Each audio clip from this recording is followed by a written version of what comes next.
মানুষ যা কল্পনা করতে পারে সেটা মানুষ করে দেখাতে পারে। তুমি তোমার কল্পনার রাজ্যকে সাজাও, তোমাকে হারাতে পারে এমন কোন শক্তি আল্লাহর জমিনে নাই। আপনারা ভালো আছেন সবাই?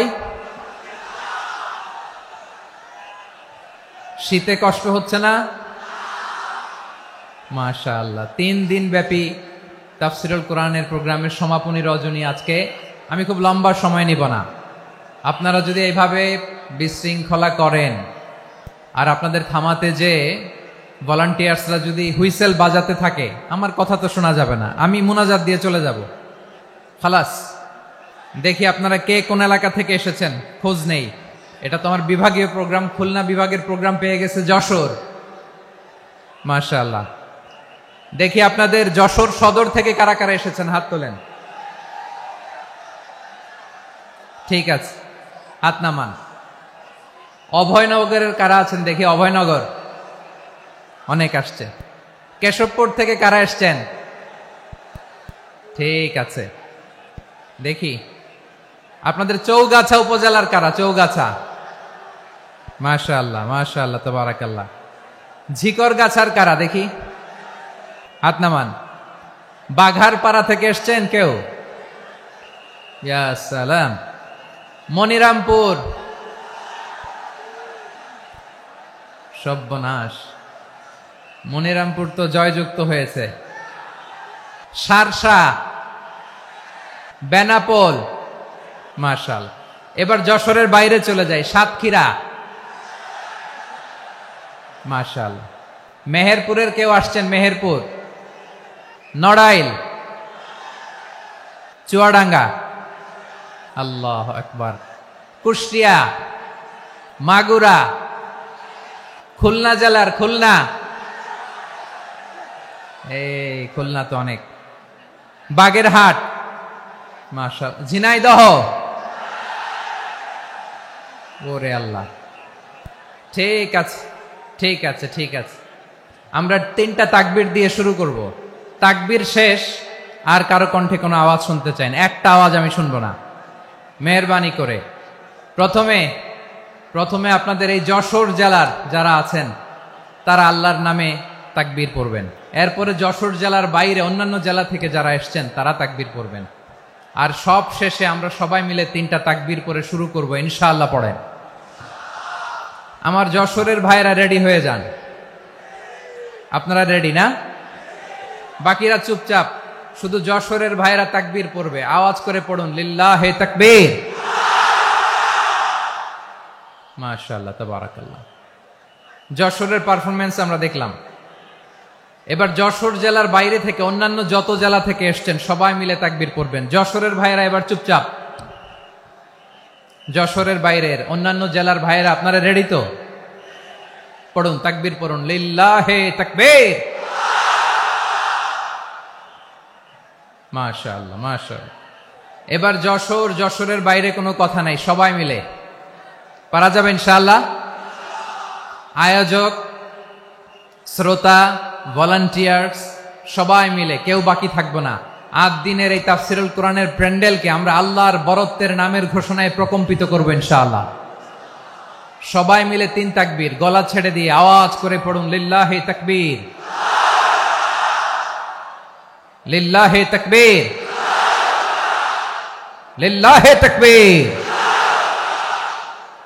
মাশাআল্লাহ। এই তো, শান্ত হন, এবার শান্ত হন, আমরা শুরু করছি। এই যে কি তোমাদের এখানে কি আওয়াজ হবে না? আওয়াজ হবে না। প্রায় 30টার মতো এলইডি স্ক্রিন আছে, ওদিকে চলে যাও, ওদিকে চলে যাও, অথবা চুপ করে বসো বা দাঁড়িয়ে থাকো। আমরা শুরু করছি। ইন্নাল হামদালিল্লাহি নাহমাদুহু ওয়া নাস্তাঈনুহু ওয়া নাস্তাগফিরুহু ওয়া নু'মিনু বিহি ওয়া নাতাওয়াক্কালু আলাইহি ওয়া নাউযু বিল্লাহি মিন শুরুরি আনফুসিনা ওয়া মিন সাইয়্যাতি আ'মালিনা মান ইয়াহদিহিল্লাহু ফালা মুদিল্লা লাহু ওয়া মান ইউদ্লিল ফালা হাদিয়া লাহু আই ফালান তাজিদ লাহু ওয়ালিয়াম মুরশিদা। ونشهد أن لا إله إلا الله وحده لا شريك له هو الذي لا ضد له ولا ند له لا مثل له ولا مثيل له لا وزير له ولا كفيل له لا شبه له ولا شبيه له لا ولد له ولا والد له وهو الواحد الفرد الصمد لم يلد ولم يولد ولم يكن له كفوا أحد ونشهد أن سيدنا ونبينا وحبيبنا وبشيرنا ونذيرنا وطبيبنا وطبيب أرواحنا وحبيبنا وحبيب ربنا محمدا عبد الله ورسوله أرسله بالحق بشيرا ونذيرا وداعيا إلى الله بإذنه وسراجا منيرا أما بعد فقد قال الله تعالى في كلامه المجيد وفي فرقانه الحميد أعوذ بالله من الشيطان الرجيم بسم الله الرحمن الرحيم ولقد كرمنا بني آدم وحملناهم في البر والبحر ورزقناهم من الطيبات وفضلناهم على كثير ممن خلقنا تفضيلا إن الله وملائكته يصلون على النبي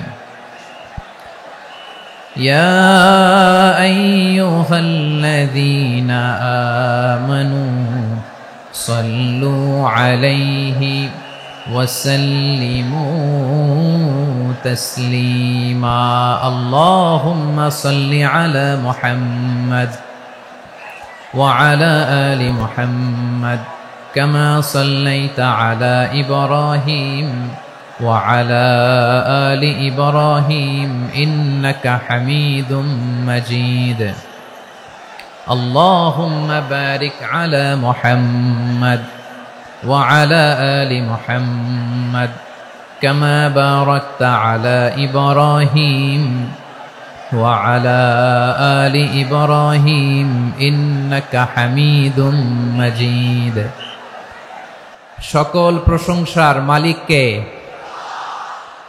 সকল ক্ষমতার উৎসকে কেউ যেটা পারে না পারে কে কেউ যেটা দেখে না দেখে কে সে আল্লাহর দরবারে আমরা শুকর গুজার হচ্ছি আমরা সবাই পড়ছি কালিমাতুশ শুকর আলহামদুলিল্লাহ সবাই একসাথে গলা ছেড়ে দিয়ে আওয়াজ করে পড়ুন রব্বানা লাকাল হামদ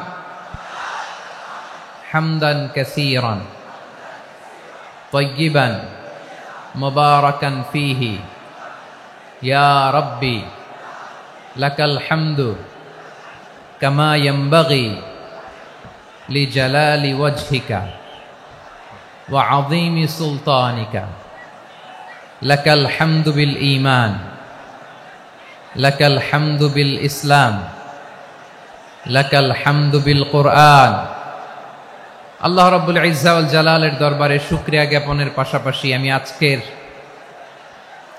এই প্রোগ্রামের অর্গানাইজিং কমিটিকে অন্তরের অন্তঃস্থল থেকে ধন্যবাদ জানাতে চাই যে আদ-দ্বীন ফাউন্ডেশন অথরিটি তারা 3 দিন ব্যাপী যশোরের পুলের হাটে এরকম চমৎকার গোছানো ওয়েল অর্গানাইজড একটা তাফসীরুল কোরআনের প্রোগ্রামের আয়োজন করেছে।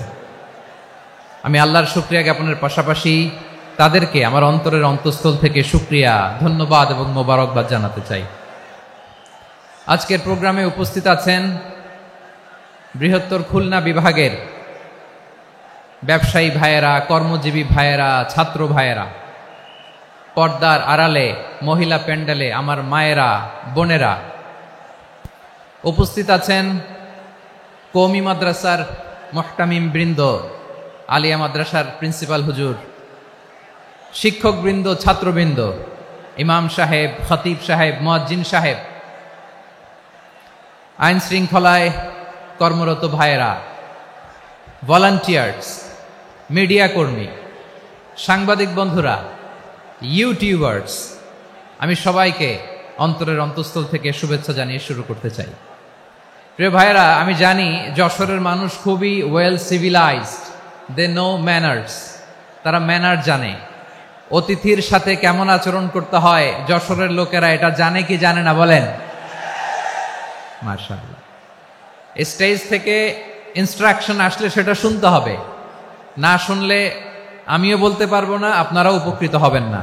কোটি কোটি টাকা ব্যয়, অনেক পরিশ্রম সাপেক্ষে, অনেক ওয়েল ডিজাইন করে ওনারা প্রোগ্রাম করেছেন। শেষ অধিবেশন যদি আপনারা ধাক্কা ধাক্কি বিশৃঙ্খলা করেন, বঞ্চিত হব, আমরা বঞ্চিত হব, আপনারা বঞ্চিত হবেন।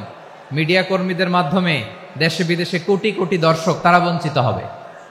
আর যদি একটা নীরব, নিস্তব্ধ, নিঝুম পরিবেশ আমাকে উপহার দেন, আমি জনগুরুত্বপূর্ণ, যেটা রাষ্ট্রের জন্য গুরুত্বপূর্ণ, যেটা সামাজিকভাবে আমাদের জন্য গুরুত্বপূর্ণ, আমার ব্যক্তি জীবনের জন্য গুরুত্বপূর্ণ, গোটা মানবতার জন্য গুরুত্বপূর্ণ, এরকম কিছু বার্তা আজকের এই ঐতিহাসিক যশোরের প্রোগ্রামে আমি রাখতে চাই ইনশাআল্লাহ। কিন্তু সেজন্য সহযোগিতা করতে হবে। যে ডান দিকের ছেলেরা মাশাআল্লাহ বলার সাথে সাথে ঠান্ডা, কিন্তু এখানে এখনো ঠান্ডা হচ্ছে না। তোমরা ভলান্টিয়ারদের কথা শোনো, জায়গা না পেলে পেছনে যাও, ধাক্কাধাক্কি করো কেন ভাইয়েরা? এটা করো না। এই যে তোমাদেরকে দেখতে পাচ্ছি তো, একে অপরকে ধাক্কা ধাক্কি করে আমাকে দেখার চেষ্টা, পেছনে চলে যাও। 9টা প্যান্ডেল আছে, এখানে ধাক্কাধাক্কির কোনো মানি হয় না। তোমরা ধাক্কাধাক্কি করবা, এই জন্য প্যান্ডেল করা হয় নাই 9টা। বসো, কোনো কথা নাই। নতুন করে আমার বলার কিছুর দরকার নাই। নতুন করে উপস্থাপনের মতো বলার মতো আমার কাছে কিছু নাইও। যা বলার 1500 বছর আগে আল্লাহ তাআলা উম্মাকে বলে দিয়েছেন, ঠিক কিনা? এমন কিতাব দান করেছে যে কিতাবে ভুল নাই, যতই পড়ি ততই শেখা যায়। বিয়ন্ডলেস, বাউন্ডলেস, বটমলেস, কুল কিনারা নাই, কুল কিনারা বিহীন সাগর, পড়েন সুবহানাল্লাহ। গত 3 দিন ধরে স্কলাররা যে সমস্ত বিষয় কোরআন সুন্নাহর আলোকে আলোচনা করেছে, আমরা যেন সেগুলোর উপর আমল করতে পারি। আল্লাহ তৌফিক দান করুক, আমরা পড়ি আমিন। আসুন এখানে আসার, বসার, এই প্রোগ্রামে অংশগ্রহণ করার উদ্দেশ্যকে, নিয়াতকে আমরা খালেস করে নেই। আজকে আমরা যা শুনবো, শিখবো, আমলের নিয়তে শুনবো, ঠিক কিনা বলেন? শেষ পর্যন্ত নীরবতা বজায় রাখবো। আমি উঠবো, আপনারা উঠবেন, এর আগে ওঠা যাবে না। স্কেজিউলে একটু চেঞ্জ এসেছে, এশার সালাত হয়নি।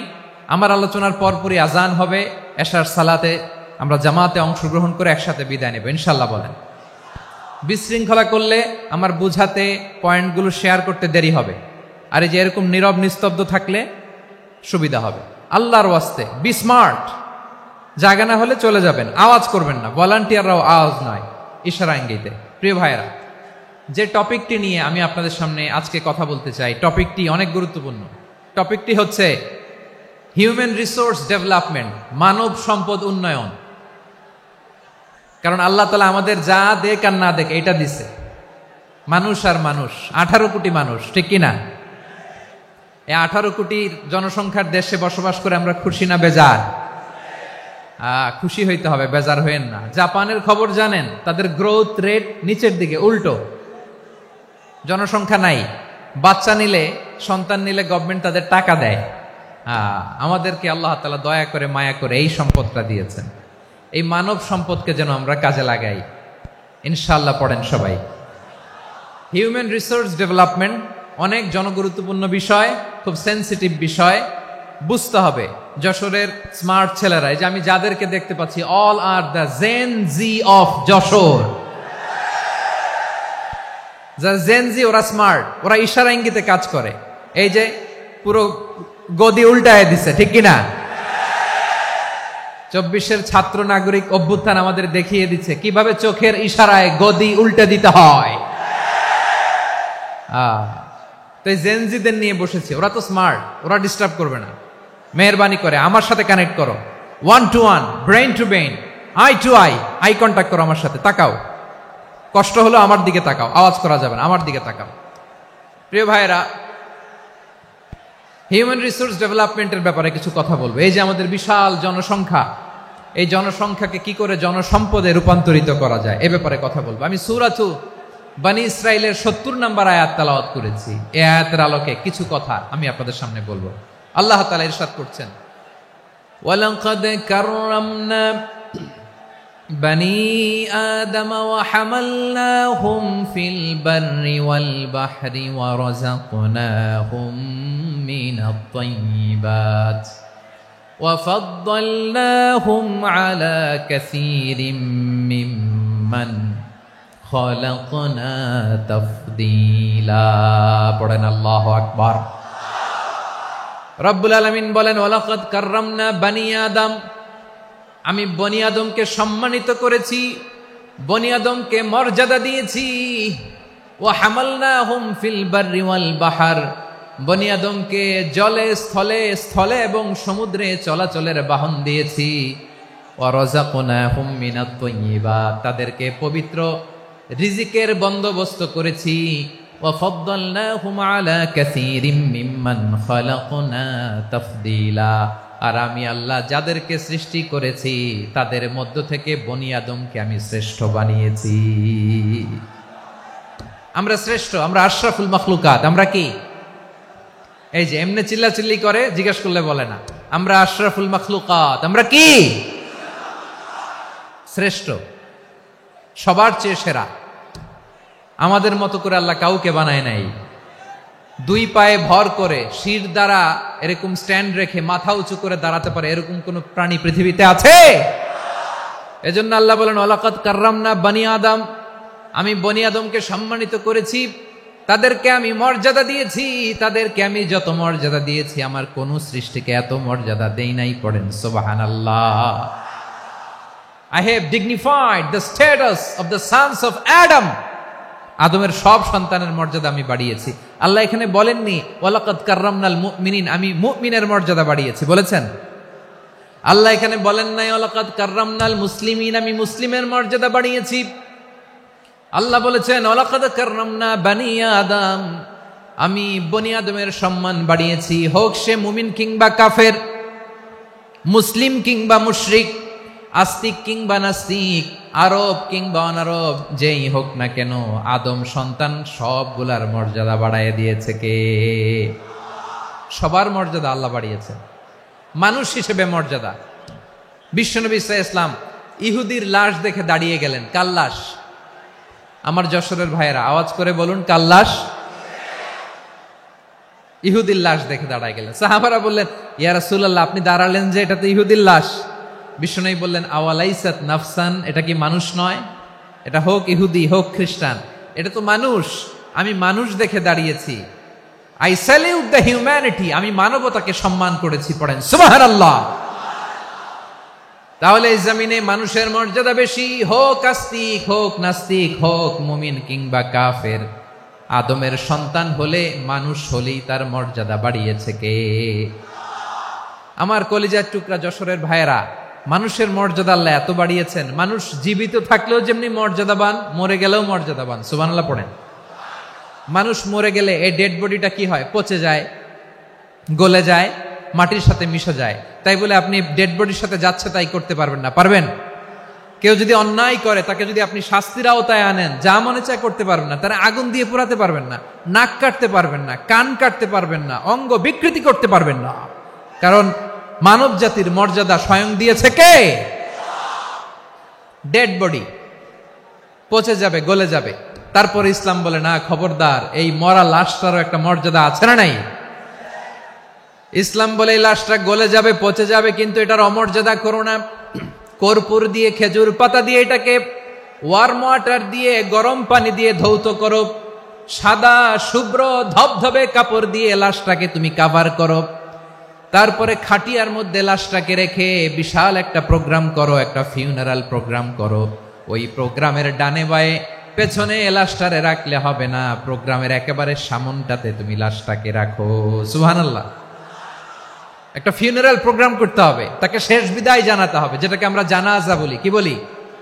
জানাজা মানে মাইয়েতের জন্য দোয়া, তার জন্য দোয়া করা হয়, তাকে একটা সিস্টেমেটিক অর্ডারে কবরে রাখা হয়, সুন্দরভাবে সেটাকে কবরস্থ করা হয়, মাটি দেয়া হয়, পানি দেয়া হয়। তার মানে মরে গেলেও মানুষের সম্মান বাড়ায় দিয়েছে কে?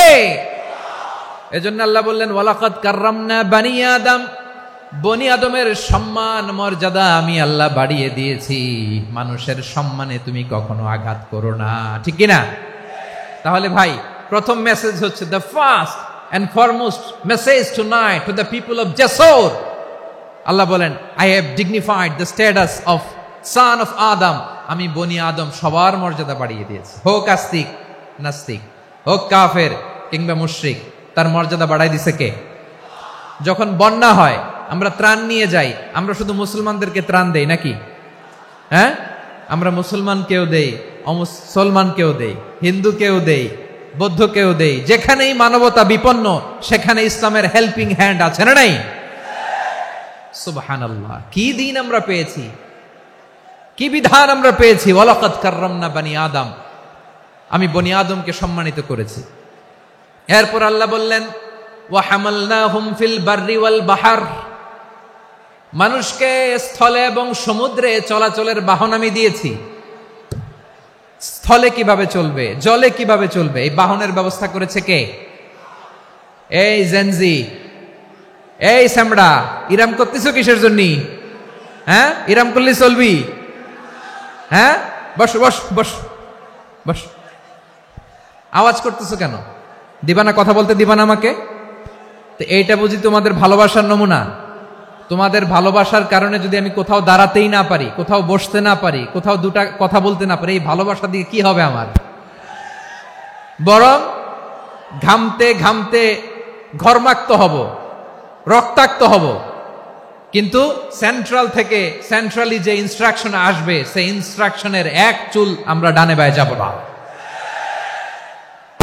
এইটা গণজাগরণের জন্য এইটা দরকার, ইসলামী বিপ্লবের জন্য এইটা দরকার। তো আধা ঘন্টা ধরে যদি তোমাদেরকে থামানোই না যায়, এই লস্কর দিয়ে আমি কি করব? আল্লাহর ওয়াস্তে নো নো নো স্লোগান, চুপচাপ একেবারে আমার দিকে তাকাও। আল্লাহ বললেন, ওয়া হামালনাহুম ফিল বাররি ওয়াল বাহর, জলে স্থলে আমি চলাচলের যানবাহনের ব্যবস্থা করেছি। আমরা স্থলে ঘোড়ার উপরে চড়ি, উটের উপরে চড়ি, গাড়ির উপরে চড়ি। এই যে গাড়ির ইঞ্জিন বানাইছি আমরা, এটার মেধা দিয়েছে কে? আবার সাগরের মধ্যে আমরা নৌযান, জলযান, বড় বড় জাহাজ দিয়ে এক মহাদেশ থেকে আরেক মহাদেশ যাই, এক দেশ থেকে মালামালগুলো আরেক দেশে পাঠাই। সাগরের ভেতরে নৌকাগুলোরে ধরে রাখলো কে? ওয়াল ফুলকিল্লাতী তাজরি ফিল বাহরি বিমা ইয়ানফাউন নাস, মানুষের উপকার আছে এরকম সরঞ্জামাদি নিয়ে সাগরের উপরে বিশাল বিশাল জলযানগুলো চলে। এগুলো ডুবে যায় না, কাত হয়ে যায় না, পড়ে যায় না। এগুলোকে স্থিতিস্থাপকতাকে ঠিক করে রাখলো কে? আপনারা জাহাজ দেখেছেন? জাহাজ, হ্যাঁ, বাড়ি চট্টগ্রাম হইলে দেখতে পারতেন। দেখছেন? বিশাল বিশাল জাহাজ, বিশাল জাহাজ মালামাল নিয়ে এক মহাদেশ থেকে আরেক মহাদেশে যায়। গত মাসে আমার জাপান সফর ছিল। এই যে বাংলাদেশে যে গাড়িগুলো চালান, বেশিরভাগ গাড়ি আসে কিন্তু জাপান থেকে। হাজার হাজার গাড়ি একটা জাহাজ বহন করতে পারে, হাজার হাজার গাড়ি। এটারে সাগরের মধ্যে ভাসাইলো কে? সবাই বলুন, ভাসালো কে? হাজার হাজার গাড়ি নিয়ে জাপানিজ গাড়িগুলো আমাদের চট্টগ্রামের এয়ারপোর্টের বন্দরে ভিড়ে। যুক্তরাষ্ট্রে আমি দেখেছি বিশাল বিশাল জাহাজ, আপনারা টাইটানিক জাহাজের নাম শুনেছেন? টাইটানিকেরও 8 গুণ 10 গুণ বড়। সুবহানাল্লাহ কইবেন না? টাইটানিক জাহাজের 8 গুণ 10 গুণ বড় একটা জাহাজ আছে, আইকন অফ দ্য সি, আমি দেখে এসেছি। রয়্যাল ক্যারিবিয়ান দেখে এসেছি। সাগরের সামনে জেটিতে যখন দাঁড়ালাম, জাহাজটা যখন যায়, আমার মনে হচ্ছে একটা শহর, গোটা শহর, the entire city is floating on the water. পুরো একটা শহর মনে হয় পানির উপর দিয়ে ভেসে যাচ্ছে। পড়েন সুবহানাল্লাহ। এই যে আইকন অফ দ্য সি, এই ক্রুজ, এই জাহাজটা, এটার ভিতরে স্টেডিয়াম আছে। কিসের ভিতরে স্টেডিয়াম? কথা বুঝে নাই বোধহয়। স্টেডিয়াম কিসের ভিতর? সুইমিং পুল আছে, শপিং মল আছে, রেস্টুরেন্ট আছে, ক্লাব আছে, 3000 4000 রুম বিশিষ্ট, কক্ষ বিশিষ্ট হোটেল আছে। এই সবগুলোর নিয়ে এগুলো চলে সাগরের এই দোলার মধ্যে, জলোচ্ছ্বাসের মধ্যে, এই সাগরের ভেতরে এই জাহাজগুলোর ভাষায় রাখছে কে? সূরাতুর রহমান আল্লাহ তাআলা বললেন, ওয়ালাহুল জাওয়ারিল মুনশাআতু ফিল বাহরি কাল আ'লাম ফাবিআইয়ি আলা, সবাই পড়েন, ফাবিআইয়ি আলাই রাব্বিকুমা তুকাযযিবান। পাহাড় সম বড় বড় জাহাজগুলো মাল বোঝাই করে সাগরের মধ্যে ভেসে বেড়ায়। এগুলো দিয়ে মালামাল বহন করা যায়, মানুষরা এক দেশ থেকে আরেক দেশে যায়। এই জাহাজগুলোর সাগরের ভেতরে ভাসায় রাখলো কে? এই আয়াতের ভেতরে আল্লাহ তাআলা সূরাতু বনী ইসরাঈলের এই চমৎকার আয়াতের ভেতরে আল্লাহ তাআলা বেসিকলি মানব জাতির প্রতি তার 4টি স্পেশাল অনুগ্রহের কথা বলেছেন। কয়টি? 2টা বলে ফেলছি। 1 নাম্বার, ওয়ালাকাদ কাররামনা বনী আদম, আমি বনী আদমের সম্মান বাড়াইছি। নাকি মুসলমানদের? নাকি মুসল্লিদের? কার সম্মান বাড়িয়েছি? বনী আদমের। তাহলে human dignity, the first part of the verse talks about the human dignity.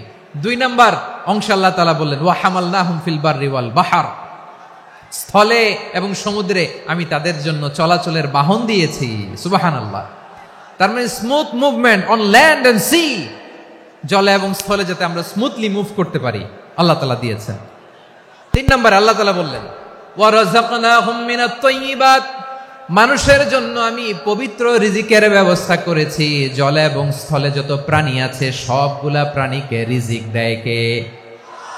আমাদেরকে রিজিক দেয় কে? সাগরের মাছগুলোকে, বড় বড় তিমি মাছগুলোরে রিজিক দেয় কে? বাতাসের মধ্যে ভেসে বেড়ানো বড় বড় পাখিগুলো, স্ক্যান্ডিনেভিয়ান কান্ট্রি থেকে লক্ষ লক্ষ কোটি কোটি পাখিগুলো যে এক দেশ থেকে আরেক দেশে ট্রান্সফার হয়, এগুলোর রিজিক দেয় কে?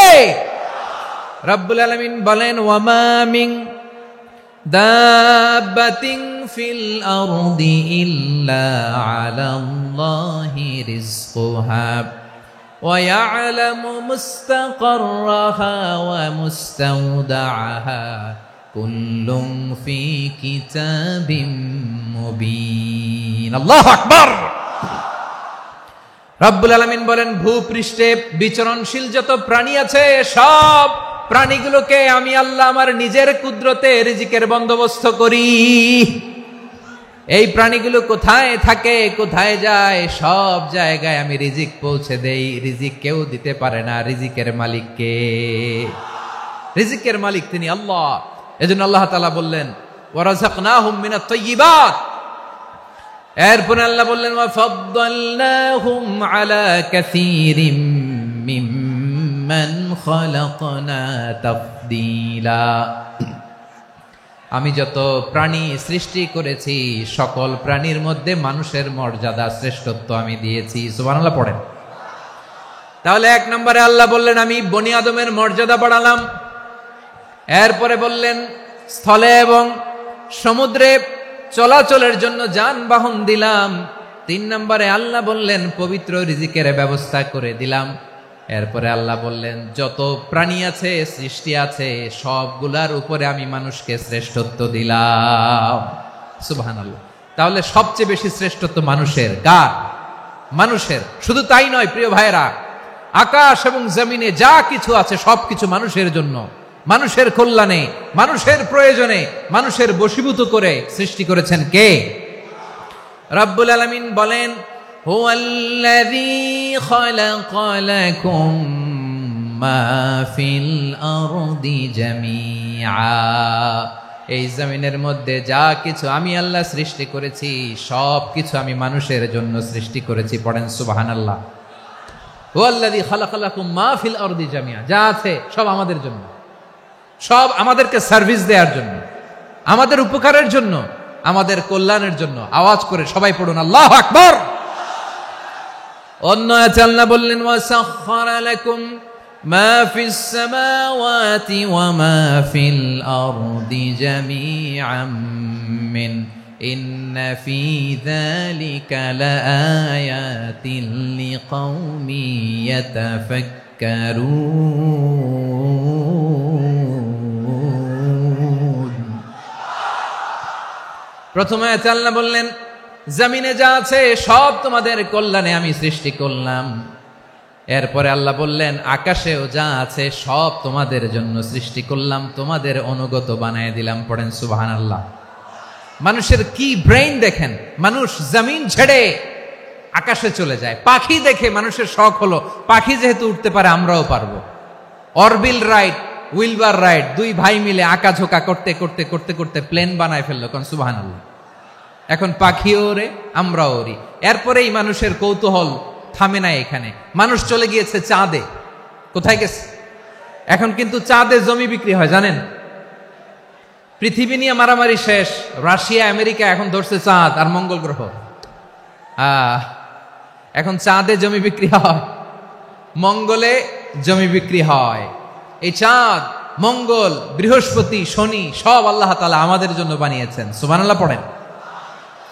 মানুষ সাগরের উপরে চড়ে, শূন্যে ভেসে বেড়ায়, পাহাড় কেটে সুড়ঙ্গ বানায়, টানেল বানায়। মানুষ ব্রডব্যান্ডের লাইন নিয়ে যায় সাগরের ভেতর দিয়ে, এক দেশ থেকে আরেক দেশে, এক মহাদেশ থেকে আরেক মহাদেশে। সুবহানাল্লাহ। তার মানে গোটা বিশ্বের সবকিছুর উপরে control, superiority over all creatures, সবকিছুর উপর কন্ট্রোল, মনিটরিং, নিয়ন্ত্রণ, এটা প্রতিষ্ঠা করে দিয়েছে কে? এজন্যই মানুষের শ্রেষ্ঠত্ব। ওয়ালাকাদ কাররামনা বানি আদম, আমি বনি আদমের সম্মান বাড়িয়েছি, মর্যাদা আমি বাড়িয়ে দিয়েছি। এই কারণে, কারণ মানুষ সবকিছুর উপর নিয়ন্ত্রণ নিতে পারে। মানুষকে নিয়ে এই কোরআনের সব আলোচনা, মানুষকে নিয়ে এই কোরআনের সব। তাই কোরআনের কেন্দ্রীয় আলোচ্য বিষয় হচ্ছে মানুষ। কোরআনের কেন্দ্রীয় আলোচ্য বিষয় কি? যশোরের ভাইয়েরা বুঝে থাকলে সবাই বলবেন, কোরআনের কেন্দ্রীয় আলোচ্য বিষয় কি? এই যে আমি মূল আলোচনায় যাচ্ছি এখন। কেন মানুষ কোরআনের কেন্দ্রীয় আলোচ্য বিষয়? এই যে ভাইয়েরা, এই যে হাত জোর করে, এই যে Jessore Gen Z, the smart people of Jessore, হাত জোর করে বলতেছে, হাত জোর করে তোদের কাছে আল্লাহর দোহাই লাগে। শুরুতে একবার বলেছে, জায়গা না হলে আস্তে আস্তে ধাক্কা দিবা, সামনে না পিছনে, দিয়ে দিয়ে বেরোয় চলে যাও। এলইডিতে দেখো, এই যে এই যে আল্লাহর ওয়াস্তে, জায়গা না হলে ওদিকে যাও। কোরআনের মাহফিলে বিশৃঙ্খলা, এটা কাফিরদের আলামত। কাফিররা শীষ দিত, শীষ। বিশ্বনবী কোরআনের তাফসির করলে কাফিররা শীষ দিত আর ক্ল্যাপিং করত, হুইসেল এন্ড ক্ল্যাপিং। তো আমরা কি এখানে বিশৃঙ্খলা করতে আসছি? তো বারবার থামানো লাগে কেন? কোনো আওয়াজ হবে না, বললাম তো, স্টপ। আওয়াজ করে বলুন, কোরআনের কেন্দ্রীয় আলোচ্য বিষয় কি? সবাই বলেননি। এতগুলো মানুষ উত্তর দিলে এতটুকু আওয়াজ হয়, অন্তত আমি বিশ্বাস করি না। যশোর, আওয়াজ করে বলো, কোরআনের কেন্দ্রীয় আলোচ্য বিষয় কি? মানুষ। এই মানুষ কোরআনের কেন্দ্রীয় আলোচ্য বিষয়। মানুষকে আল্লাহ স্বাধীনতা দিয়েছেন। ফামান শাআ ফালইউমিন ওয়া মান শাআ ফালইয়াকফুর। চাইলে মুমিন হতে পারো, চাইলে কাফের হতে পারো, তোমার ইচ্ছা। তবে জেনে রাখো, মুমিন হলে পাবা জান্নাত, কাফির হলে পাবা জাহান্নাম। নাও দ্য ডিসিশন ইজ ইয়ার্স। সিদ্ধান্ত তোমার, জান্নাতে যাবা না জাহান্নামে যাবা। যশোরের ভাইয়েরা আওয়াজ করে বলুন, কই যেতে চান, জান্নাতে না জাহান্নামে? ডান দিকে না বাম দিকে? ডানপন্থী না বামপন্থী? চিল্লা চিল্লি না চুপচাপ? চুপচাপ কয়ে আবার চিল্লাচিল্লি শুরু করে দিচ্ছে। মাশাআল্লাহ। তাহলে কোরআনের কেন্দ্রীয় আলোচ্য বিষয় মানুষ। আমার সাথে থাকতে হবে, তোমাদেরকে নিয়ে আমি আলোচনা শেষ পর্যন্ত যাব। অনেক গুরুত্বপূর্ণ কথা বাকি আছে, আমাকে সহযোগিতা করতে হবে। মাশাআল্লাহ, এই তো ঠান্ডা হয়েছে। হ্যাঁ, ঠিক আছে ঠিক আছে ঠিক আছে। মানুষকে আল্লাহ এত স্বাধীনতা দিয়েছেন, মানুষ চাইলে অনেক ভালো হইতে পারে। ভালোর রাস্তাও খোলা, খারাপ হওয়ার রাস্তাও খোলা। ভালো হইলে মানুষ অনেক ভালো, খারাপ হইলে অনেক খারাপ। ভালো হইলে সবচেয়ে ভালো, খারাপ হইলে সবচেয়ে খারাপ। এজন্য সিদ্ধান্ত আপনাকে নিতে হবে। আল্লাহ তাআলা বলছেন, লাকাদ খালাকনাল ইনসানা ফি আহসানি তাকওয়িম সুম্মা রাদাদনাহু আসফালা সাফিলিন। আমি মানুষকে অনেক সুন্দর অবয়বে, সুন্দর আকৃতিতে সৃষ্টি করেছি। তার শুধু চেহারার ডিজাইনটাই সুন্দর নয়, তার ব্রেনটা বড্ড সুন্দর, তার মানসিকতা বড্ড সুন্দর, তার সৃজনশীলতা বড্ড সুন্দর। পড়েন সুবহানাল্লাহ। আমাদের চেহারা, অবয়ব, ডিজাইন যে সুন্দর তা না, আমাদের ব্রেনটা অনেক সফিস্টিকেটেড ব্রেন, অনেক সফিস্টিকেটেড। এই 1.5 কেজি ব্রেন ইউজ করে মানুষ গোটা বিশ্বে সভ্যতা বিনির্মাণ করেছে, ঠিক কিনা? এই ব্রেন আল্লাহ তাআলা আমাকে দিয়েছে। এটারে কাজে লাগালে, আপনার 6 সেন্স কাজে লাগালে আপনি অনন্য মানুষ হয়ে উঠবেন, মহামানবে রূপান্তরিত হবেন। মানুষ হতে পারে, চাইলেই মহামানব হতে পারে। আবার যদি মানুষ চায় খারাপও হতে পারে। আল্লাহ বললেন শুধু ভালোই না, ভালো হতে চাইলে অনেক ভালো তুমি হতে পারো, আবার খারাপ হতে চাইলে অনেক খারাপ তুমি হতে পারো। সুম্মা রাদাদনাহু আসফালা সাফিলিন।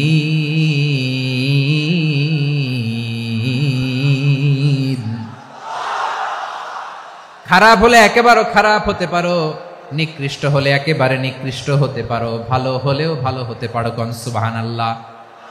এবার আওয়াজ করে বলুন, ভালো হতে চাই না খারাপ? শ্রেষ্ঠ না নিকৃষ্ট? মানুষ ভালো হলে মানুষ ফেরেশতার চেয়েও ভালো, মানুষ খারাপ হলে সে পশুর চেয়েও খারাপ। কথা ঠিক কিনা বলেন? ভালো হলে ফেরেশতার চেয়েও ভালো, খারাপ হলে পশুর চেয়েও নিকৃষ্ট। তার মানে শ্রেষ্ঠত্বে মানুষ, শ্রেষ্ঠত্বে ফেরেশতাকে হার মানায়, আর অধপতনে শ্রেষ্ঠত্বে ফেরেশতাকে ছাড়িয়ে যায়, আর অধপতনে পশুকেও হার মানায়।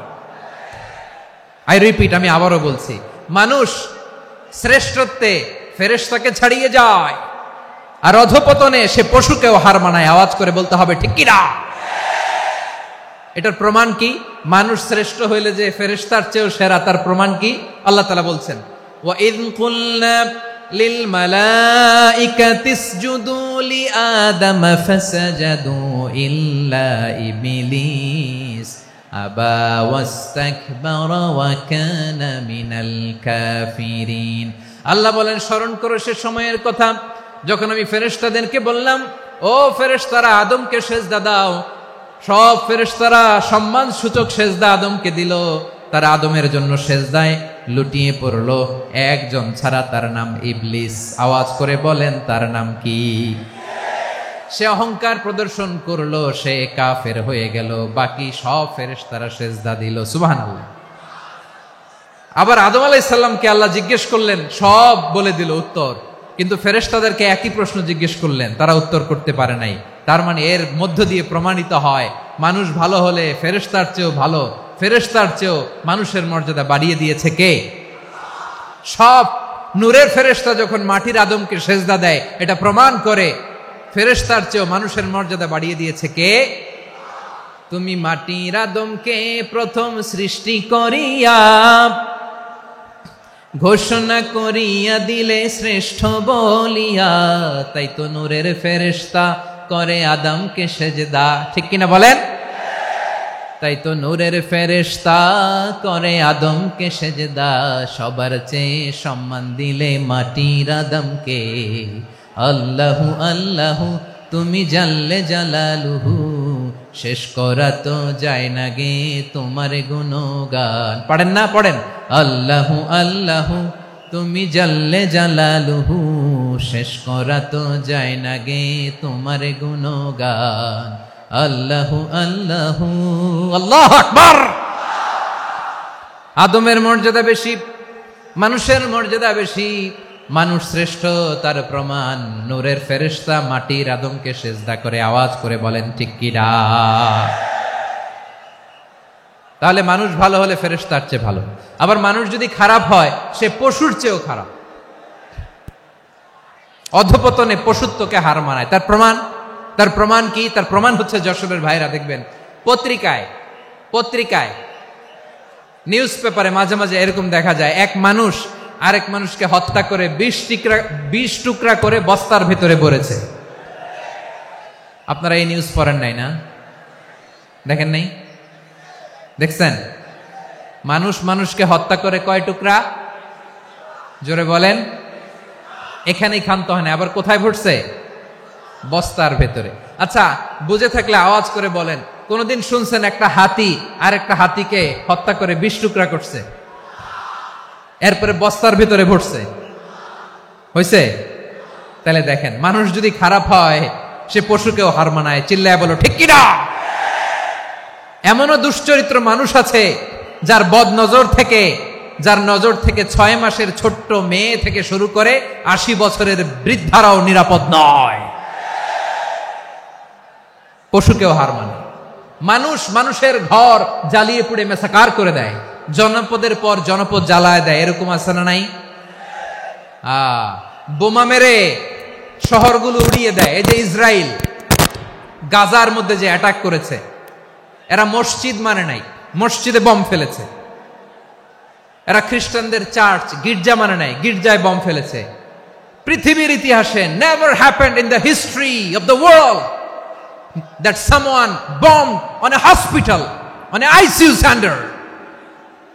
এমন হাসপাতাল যেখানে আইসিইউর রোগীরা আছে, ওই হাসপাতালের উপরও ইসরায়েলি সৈনিকেরা বোমা মেরেছে। জোরে বলেন ঠিক কিনা? এরা মানুষ?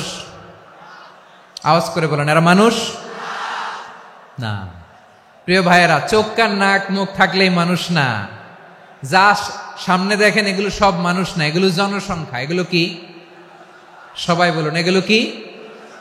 বাড়ছে জনসংখ্যা, কমছে মানুষ। বাড়ছে জনসংখ্যা, কমছে। এই দুনিয়া এখন তো আর সেই দুনিয়া নাই, মানুষ নামের মানুষ আছে দুনিয়া বোঝাই, সেই মানুষের ভিড়ে আমার আসল মানুষ নাই। ঠিক কিনা?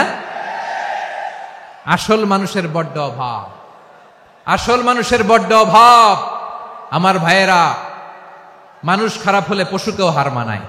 আচ্ছা, আওয়াজ করে বলেন, এই যশোরের ছেলেরা এদিক তাকাও, আওয়াজ করে বলো, যে ইসরায়েলি সোলজাররা উপর থেকে বোমা মারল তারাও মানুষ? তারাও কি? ওরাও রক্তে মাংসে মানুষ, ওদেরও পরিবার আছে। বোমা মেরে যেই মেয়েটাকে তারা অনাথ বানায়, ইয়াতিম বানায়, ও কিন্তু বাসায় ওর মেয়েটাকে রেখে আসছে। ঠিক কিনা বলেন? বম্বিং করে যে বাবাকে মেরে, স্বামীকে মেরে স্ত্রীকে বিধবা বানায়, তারও ঘরে স্ত্রী আছে। উপর থেকে বম মেরে মানুষ মেরে দিচ্ছে, তারাও মানুষ। 1945 সালের 6 আগস্ট আমেরিকান সোলজাররা হিরোশিমায় বম মেরেছে। আমি নিজে দেখে এসেছি জাপানের হিরোশিমাতে। সকাল 8:15 মানুষ কেউ অফিসে যাচ্ছিল, কেউ খেতে খামারে কাজ করতে যাচ্ছিল। লিটল বয় নামে একটা বোম মেরেছে তারা।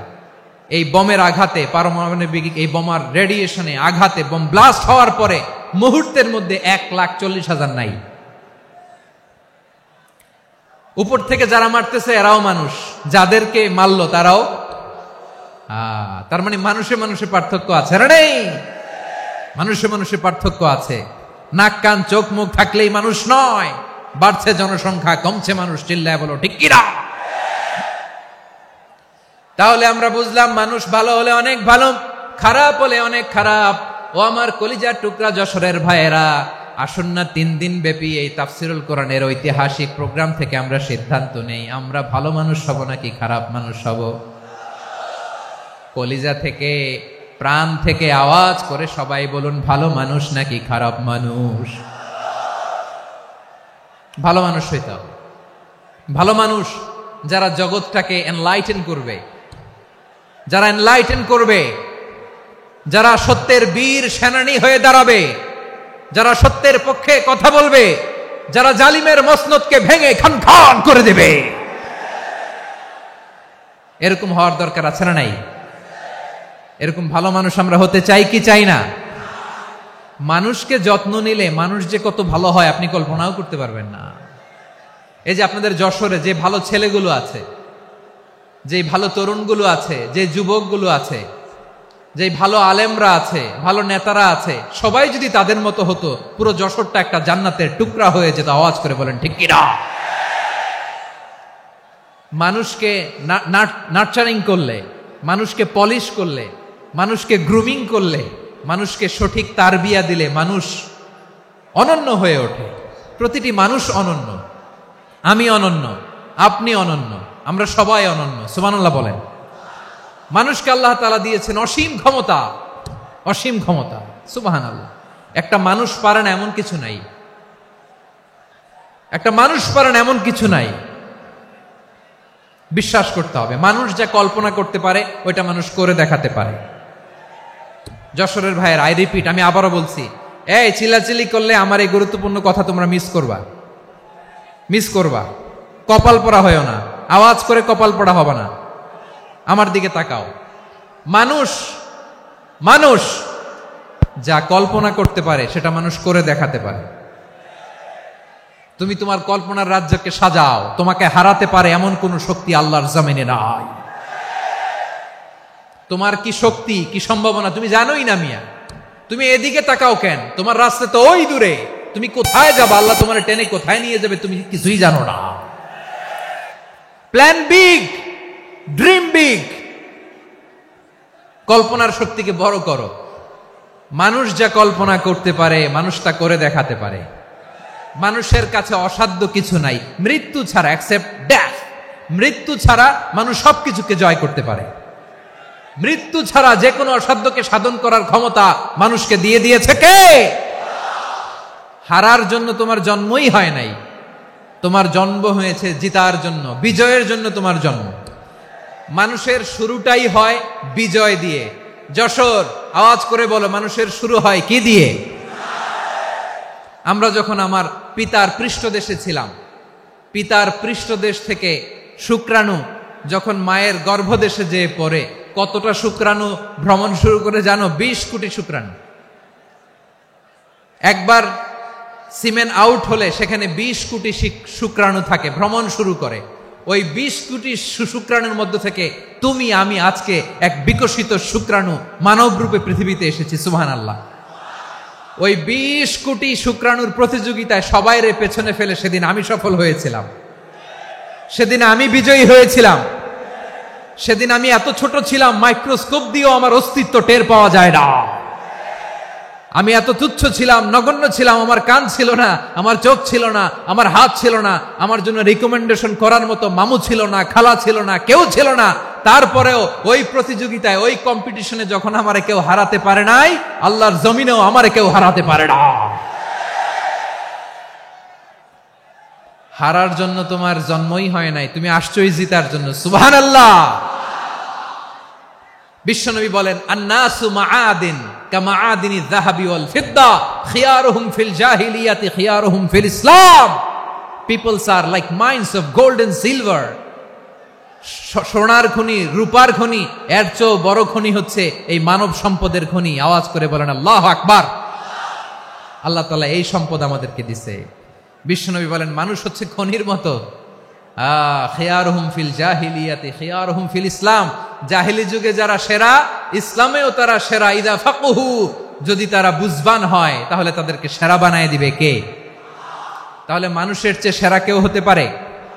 মানুষের চেয়ে অনন্য কেউ হতে পারে? মানুষকে কেউ হারাতে পারে? আওয়াজ করে বলো, তোমাকে কেউ হারাতে পারবে? এই সাহস জাগছে আজকের আলোচনা থেকে। আমি তুমি অনন্য, আমাকে তোমাকে হারায়া দেওয়া এত সহজ না, ঠিক কিনা? একটা কথা জীবনের সাথে সেট করে নিতে হবে, আমি জিতি নয় শিখি, আমি কখনো হারি না। জীবনের সাথে সেট করে নাও, জেনজি অফ যশোর, আমি কখনো হারি না, আমি হয় জিতি নয় শিখি। চিল্লায় বলো ঠিক কিনা? আমি কখনো হারি না, আমার হারানো এত সোজা না। কি সাহস জাগছে, বুকে সাহস জাগছে?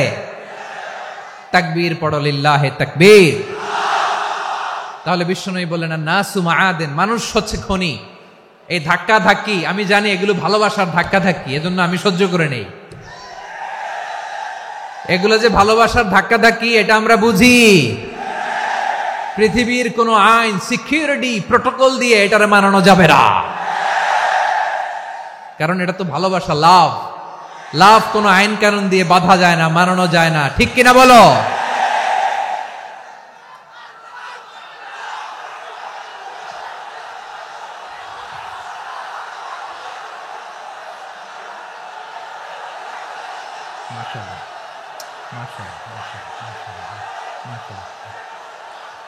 ঠিক আছে, বসুন বসুন বসুন। আল নাসু মাআদিন, মানুষ হচ্ছে খনি, এই খনির যত্ন নিতে হবে। আমার মা বাবা যারা এসেছেন, আপনার ছেলে মেয়ের যত্ন নেন। আপনার ছেলের মধ্যে যে কি পটেনশিয়াল আপনি জানেন না। আপনার এই ছোট্ট অবুজ ছেলেটাই আগামী দিনের শায়েখ আহমদুল্লাহ হবে। আপনার হেফজখানায় পড়া ওই ছোট্ট ছেলেটাই আগামী দিনের আল্লামা মামুনুল হক হবে। আপনার ওই ছেলেটা আমির হামজা হবে, আব্দুল হাই সাইফুল্লাহ হবে। এভাবে বড় বড় আলেম হবে, তারা যুগশ্রেষ্ঠ আলেম হবে। সেই একদিন এই বাংলাদেশের পার্লামেন্টে যে বক্তব্য দিয়ে যশোরের পক্ষে কথা বলবে। আপনি জানেন না, কাউকে ছোট করবেন না আপনি, ওর কনফিডেন্স আপনি কমাবেন না, আপনি কমাতে পারেন না। প্যান্ডেলে আমার যে মা বোনেরা আছেন, ছেলে মেয়েদেরকে কখনো ছোট করে কথা বলবেন না। ও যে কোথায় যাবে আপনি জানেন না, আপনি মা হয়ে তাকে সাহস দিবেন, তার কল্পনার জগৎটাকে সাজাতে তাকে উৎসাহিত করবেন, ঠিক কিনা বলেন? আর আমার প্যান্ডেলের আমার প্রিয় শ্রদ্ধাশীলা মায়েরা বোনেরা, আপনারা তো আরো দামি সম্পদ। বিশ্বনবী বলেন আর দুনিয়া কুল্লুহা মাতা। আল্লাহ আল্লাহ আল্লাহ, বিশ্বনবীর কথার ওজন দেখেন। আর দুনিয়া কুল্লুহা মাতা খায়রু মাতা'আদ দুনিয়াল মারআতুস সালিহা। বিশ্বনবী বলেন দুনিয়ায় যা দেখো সব আল্লাহর দেওয়া অ্যাসেট, মানে সম্পদ। আর এত অ্যাসেটের ভিড়ে সবচাইতে শ্রেষ্ঠ সম্পদ হচ্ছে নেককার নারী। সুবহানাল্লাহ। ভাইয়েরা বোনের সাথে খারাপ আচরণ করো না, সন্তান মায়ের সাথে খারাপ আচরণ করো না। আমাদের মায়েরা আমাদের asset, they are our priceless asset. কারণ এই মায়েদের পেটে এসেছে আল্লাহর ওলিরা, এই মায়েদের পেটে এসেছে খান জাহান আলী, এই মায়ের পেটে এসেছে শাহজালাল ইয়ামানি, এই মায়ের পেটে এসেছে আল্লাহর সব নবীরা। নাকি নবীরা আকাশ থেকে ধপ করে জমিনে নেমে আসছে? মায়ের পেটে আসছে। এই মায়ের পেটগুলো খনি। আমার সম্মানিতা মায়েরা বোনেরা, নিজেকে ইসলাম দিয়ে সাজান, নিজেকে ইসলাম দিয়ে সাজান, নিজেকে পবিত্র রাখুন, নিজের আব্রু ইমান ইজ্জতের হেফাজত করুন, কোরআন পড়ুন, সুন্নাহ পড়ুন। আপনি জানেন না আপনার গর্ভে কে আসছে, কোন ক্ষণজন্মা পুরুষকে আল্লাহ তাআলা আপনার গর্ভে পাঠাবে আপনি জানেন না। মায়েরা নিজেদেরকে পবিত্র রাখুন, ইসলাম চর্চা করুন, কোরআন চর্চা করুন, নৈতিকতা দিয়ে নিজেকে সাজান। যশোরের জেনজি, নিজেদেরকে প্রস্তুত রাখো আগামীর বাংলাদেশের জন্য। নৈতিকতা, মোরালিটি, ভ্যালিউজ দিয়ে নিজেকে সাজাও, ইসলাম দিয়ে নিজেকে সাজাও। কারণ আগামীর বাংলাদেশ ইসলামের বাংলাদেশ। বাংলাদেশের আসল পরিচয় ইসলাম। বাংলাদেশের আসল পরিচয় কি? সবাই বলে না। বাংলাদেশের আসল পরিচয় কি? এই ইসলাম নিয়ে আমরা সংসদ ভবন সাজাবো, রাজি আছি না নাই? শেকড় ভুলে যাওয়া যাবে না। আমরা ধাপে ধাপে শারিয়া আইনের দিকে যাব ইনশাআল্লাহ, কিন্তু জঙ্গিবাদ দিয়ে নয়, কট্টর পন্থা দিয়ে নয়। আমরা ইন্টেলেকচুয়ালি, গ্রাজুয়ালি, ধাপে ধাপে শারিয়া আইনের দিকে মুভ করব ইনশাআল্লাহ। বলো লিল্লাহি তাকবীর। এদেশের আসল পরিচয় সবাই বলে না, আওয়াজ করে, এদেশের আসল পরিচয়। এদেশে আজান শুনে সূর্য ওঠে শহর গ্রামে, এদেশে আজান শুনে সূর্য ডুবে সন্ধ্যা নামে, এদেশে সকল কাজে সবাই বলে বিসমিল্লাহ, এদেশে ভালো কিছু দেখে শুনে হাসি মুখে সবাই বলে মাশা আল্লাহ। সুবহানাল্লাহ সুবহানাল্লাহ সুবহানাল্লাহ সুবহানাল্লাহ সুবহানাল্লাহ সুবহানাল্লাহ সুবহানাল্লাহ সুবহানাল্লাহ। ও নবীন তরুণ তোমার কিসের এত ভয়, জেনে রেখো বাংলাদেশের আসল পরিচয়। বাংলাদেশের আসল পরিচয় ইসলাম। আওয়াজ তুলে বলো, আসল পরিচয় কি? এদেশে পরস্পরে দেখা হলে দেয় সালাম, এদেশে আমজনতার হৃদয় জুড়ে পাক্কালাম। ঠিক না? এদেশে বিপদ এলে সর্বজনে সর্বক্ষণে দোয়া পড়ে ইন্না লিল্লাহ সুবহানাল্লাহ সুবহানাল্লাহ সুবহানাল্লাহ সুবহানাল্লাহ। এদেশে আজান শুনে সূর্য ওঠে শহর গ্রামে, এদেশে আজান শুনে সূর্য ডোবে সন্ধ্যা নামে, এদেশে সকল কাজে সবাই বলে বিসমিল্লাহ, এদেশে ভালো কিছু দেখে শুনে হাসি মুখে সবাই বলে মাশা আল্লাহ। সুবহানাল্লাহ, আওয়াজ করে সুবহানাল্লাহ সুবহানাল্লাহ সুবহানাল্লাহ সুবহানাল্লাহ। সবাই একসাথে সুবহানাল্লাহ সুবহানাল্লাহ সুবহানাল্লাহ সুবহানাল্লাহ। এদেশের আসল পরিচয় কি? আওয়াজ করে বলতে ভয় লাগে। এদেশের আসল পরিচয় কি? ইসলাম দিয়ে আমাদের সংসদ ভবন চলুক, আমরা চাই কি চাই না? বঙ্গভবনে লা ইলাহা ইল্লাল্লাহর পতাকা উড়ুক, আমরা চাই কি চাই না? প্রতিটি জেলা অফিসে, ডিসি অফিসে লা ইলাহার পতাকা ঝুলুক, আমরা চাই কি চাই না? কারা কারা চাই হাত তুলে আল্লাহরে দেখায়।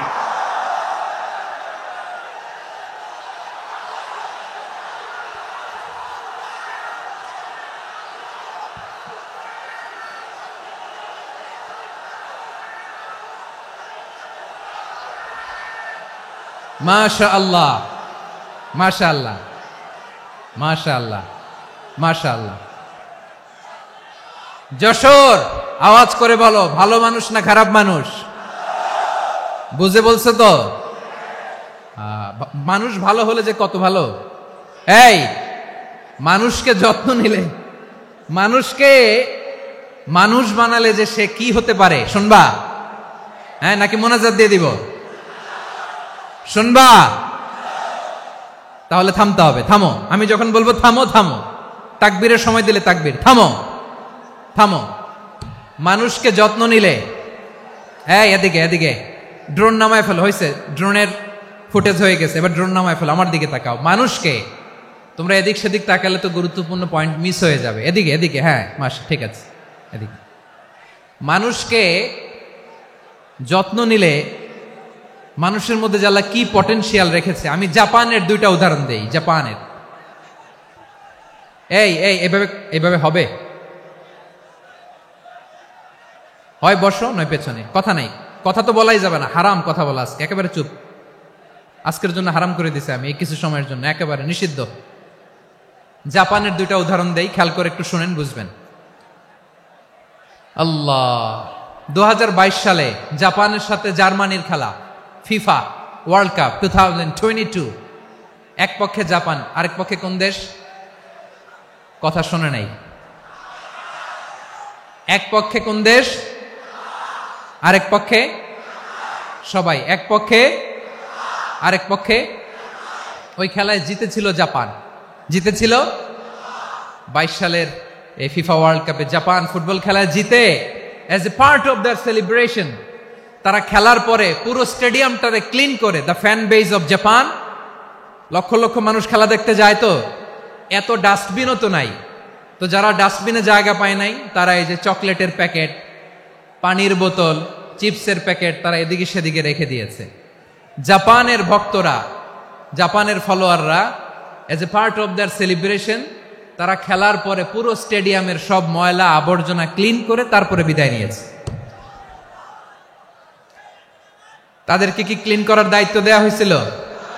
এই যশোর, জাপানের যে ছেলেরা খেলা দেখতে গেছিল, ওদেরকে কি ক্লিন করার দায়িত্ব দিছিল? তারা কি স্টেডিয়ামের পরিচ্ছন্নতা কর্মী? তাদের আকল, তাদের সিক্স সেন্স তাদেরকে বলেছে। ছোটবেলা থেকে জাপান গভর্নমেন্ট ওদেরকে এত পরিচ্ছন্নতা শেখায়, ক্লিনলিনেস অ্যাওয়ারনেস ক্যাম্পেইন করায়। ক্লাসে আমি দেখেছি, ক্লাসে নিজের বেঞ্চ নিজে মুছে, ক্লাসের মাঝখানে একটা সময় দেয়, নিজের টেবিল নিজে মুছে, নিজের ক্লাসরুমটা নিজে পরিষ্কার করে। রাস্তাঘাটে একটা ধুলা নাই, ময়লা নাই, একটা টিস্যু নাই। খেলার পরে গোটা বিশ্বকে তাক লাগিয়ে দিয়েছে। জাপানের ফ্যানরা সবার রেখে যাওয়া গার্বেজ, টিস্যু, বোতল পরিষ্কার করে তারপরে স্টেডিয়াম থেকে বিদায় নিয়েছে। আমরা কেন এমন হইতে পারলাম না? আমরা কেন এমন হইতে পারলাম না? জাপানের যারা এগুলো করছে ওদের 3টা করে চোখ না? চোখ তো 3টা। জাপানো লাগো, জাপানো লাগো। হাত তো 4টা, কান তো 6টা। হ্যাঁ, নাকি আমার মতো 2 হাত 2 কানওয়ালা মানুষ? চোখে দেখলে ওটা মানুষ না। চিন্তা করছেন? তার মানে জাপানিজদেরকে যে গ্রুমিং করে শিখানোর মাধ্যমে পরিচ্ছন্ন বানানো গেছে, ওরা যেমনি মানুষ আমরাও মানুষ। আমাদের সন্তানদেরকে শেখালে তারাও পারবে। পারবে কিনা? 2 নম্বর উদাহরণ বলি। চট্টগ্রাম ফেনীতে যারা গিয়েছেন, মেঘনা গোমতী ব্রিজ প্রকল্প নাম শুনছেন? মেঘনা একটা ব্রিজ পার হওয়া লাগে। এই মেঘনা গোমতী, এখানে 3টা ব্রিজ কাঁচপুর সহ, এই 3টা ব্রিজের নির্মাণ কাজ, রেনোভেশনের কাজ দেয়া হয়েছিল জাপানের একটা কোম্পানিকে। কাকে? জাপানের কোম্পানি। নির্মাণ শেষে 738 কোটি টাকা বেঁচে গেছিল, এটা গভর্নমেন্টের হাতে দিয়ে তারা বিদায় নিয়েছে। কত টাকা? 738 কোটি টাকা। যত প্রাক্কলিত ব্যয় নির্ধারণ করা হয়েছে সব টাকা সরকার, তৎকালীন সরকার 2019-এর সরকার, কারা ছিল তো জানেন? এই 2019-এর সরকার তাদেরকে দিয়েছে। তারা রিনোভেশন নির্মাণ শেষে 738 কোটি টাকা অতিরিক্ত বেঁচে গেছিল, এটা আবার গভর্নমেন্টের হাতে বুঝাই দিয়ে তারা বিদায় নিচ্ছে। আমরা কেন এমন হইতে পারলাম না? জাপানের ওরাও মানুষ, আমরাও মানুষ। তার মানে মানুষে মানুষে পার্থক্য আছে না নাই? আচ্ছা, জাপানের 2টা উদাহরণ দিলাম, এবার আমার দেশের 2টা উদাহরণ দিব না? বাংলাদেশের 2টা উদাহরণ দেয়। 1 নম্বর উদাহরণ, গত সপ্তাহে আপনারা জানেন কক্সবাজার আমার একটা প্রোগ্রাম ছিল, তো হেলিকপ্টারে গিয়েছিলাম। ফেনী জেলা যখন পার হচ্ছি, আমি দেখলাম 3টা উইন্ডমিল। উইন্ডমিল চিনেন তো? বিশাল পিলার, 3টা 4টা পাখা থাকে। বায়ু বিদ্যুৎ কেন্দ্র, বাংলাদেশের প্রথম বায়ু বিদ্যুৎ কেন্দ্র এটা। মুহুরী প্রজেক্ট বলে এটার, সম্ভবত মুহুরী প্রজেক্ট। তো সাগরের বাতাসের ঝাপটায় এটা ঘুরে এনার্জি হয়, ইলেকট্রিসিটি উৎপাদন হয়। তো আমি পাইলটকে বললাম, ভাই এগুলো থেকে কেমন ইলেকট্রিসিটি উৎপাদন হয়? কয়, হুজুর একটুও হয় না, কিছুই হয় না। কিছুই হয় না মানে? বলে, হুজুর বাংলাদেশে যত উইন্ডমিল আছে এটার পাখা একটাও ঘুরে না। আল্লাহ, বলেন কি? তাহলে যে কোটি কোটি টাকা ব্যয় করে যে উইন্ডমিল, কয় হুজুর ভিতরে ফিটফাট, উপরে ফিটফাট, ভিতরে সদরঘাট।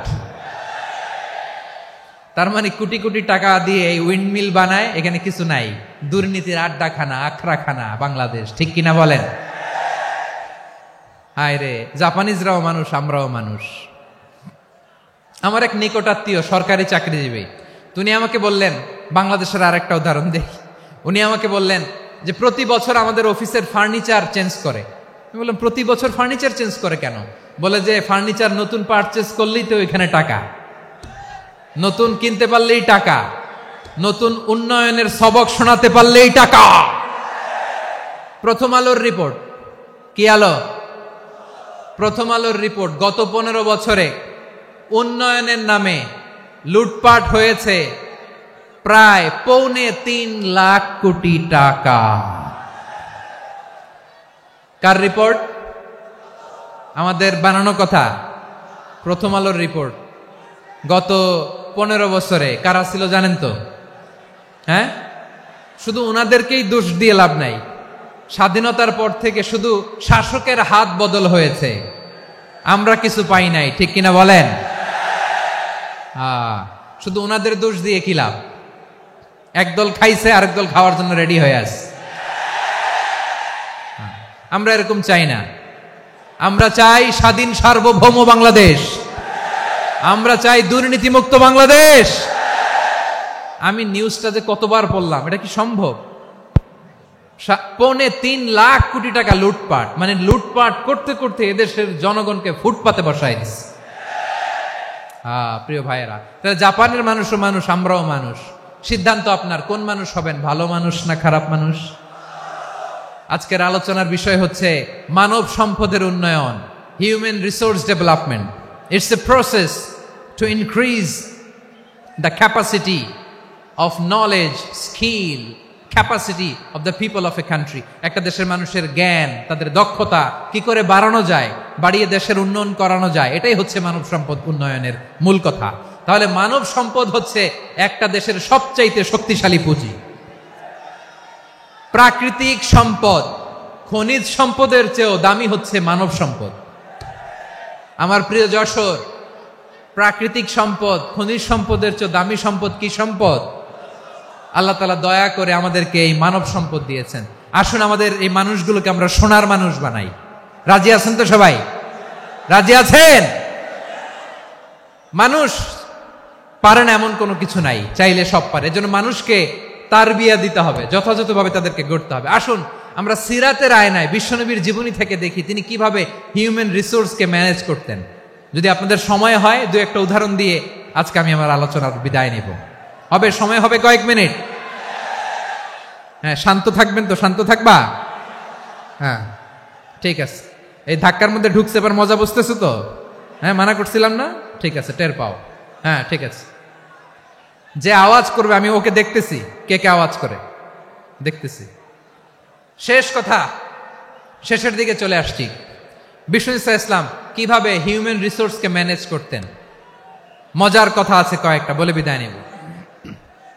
বিশ্বনবী কিভাবে এই মানব সম্পদকে ম্যানেজ করতেন? বিশ্বনবী he was a very good talent hunter, চৌকস ট্যালেন্ট হান্টার ছিল। কার মধ্যে কি ট্যালেন্ট আছে দেখলেই বুঝে ফেলতেন। সুবহানাল্লাহ পড়বেন না? কি নবী আমরা পেয়েছি! He was a very good talent hunter. আমার নবী তিনি চৌকস ট্যালেন্ট হান্টার ছিলেন। কার মধ্যে কি প্রতিভা বের করতেন, ওই প্রতিভাকে ইসলামের কল্যাণে কাজে লাগাতেন। সুবহানাল্লাহ বলেন। যাকে যেই জায়গায় সেট করলে ভালো হবে তাকে ওই জায়গায় সেট করতেন। কয়েকজন সাহাবীর জীবনী শোনাই। আবু মাহজুরা রাদিয়াল্লাহু তাআলা আনহু, মক্কার মুয়াজ্জিন, আগে ছিল মুশরিক, পরে হয়েছে মুমিন। উনি কিভাবে মুমিন হইলেন এই ঘটনাটা একটু আপনাদের শোনাতে চাই। তো আপনাদের তো সময় নাই হাতে। হ্যাঁ, সময় আছে? এই যে এই জেনজি শেষ করে দিল আজকের প্রোগ্রামটা। চুপ। হ্যাঁ, ঠিক আছে। এভাবে আবু মাহজুরা রাদিয়াল্লাহু তাআলা আনহু কিভাবে মুসলিম হলেন, আওয়াজ করে শুনেন। হুনাইনের যুদ্ধ, 8ম হিজরি। বিষ্ণু ইসলাম হুনাইনের যুদ্ধ শেষে ফিরতেছেন। পথিমধ্যে বেলাল রাদিয়াল্লাহু তাআলা আনহু হুনাইনের যুদ্ধে, 8ম হিজরি। কত হিজরি? সবাই বলেন না একটু, কত হিজরি? 8ম হিজরিতে হুনাইনের যুদ্ধে রাসূল সাল্লাল্লাহু আলাইহি ওয়াসাল্লাম ফিরে আসতেছেন মদিনায়। পথিমধ্যে বেলাল রাদিয়াল্লাহু তাআলা আনহু আজান দিচ্ছেন। কি দিচ্ছেন?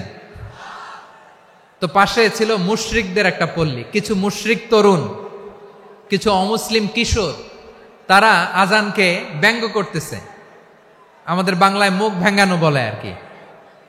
বেলাল রাদিয়াল্লাহু তাআলা আনহু আজান দিচ্ছেন, ওই বাচ্চাগুলো মুশরিক, তো ওরা আজানকে ব্যঙ্গ করতেছে, বিকৃতি করে ওরাও আজান দিচ্ছে। উদ্দেশ্য হচ্ছে আজানকে নিয়ে ঠাট্টা করা। উদ্দেশ্য কি?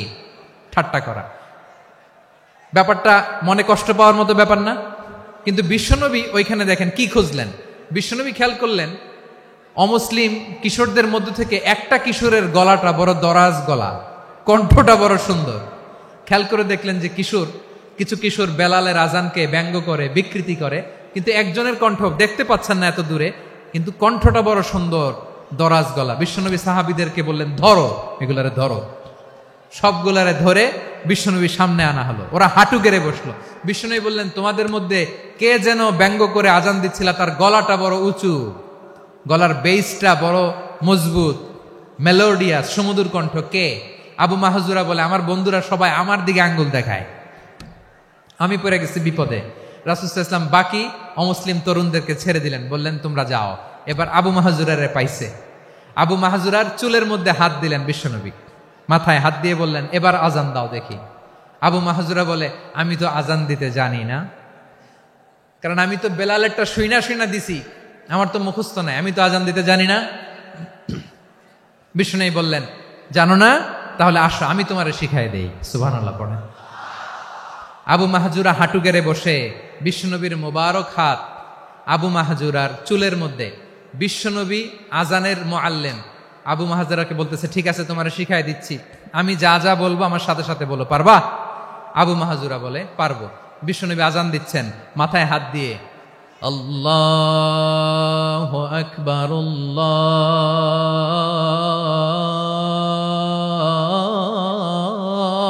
আল্লাহু আকবার। আবু মাহজুরা এই বাক্যটা পড়লেন। বিশ্বনবী দ্বিতীয় বাক্য পড়তে আরম্ভ করলেন, আল্লাহু আকবার,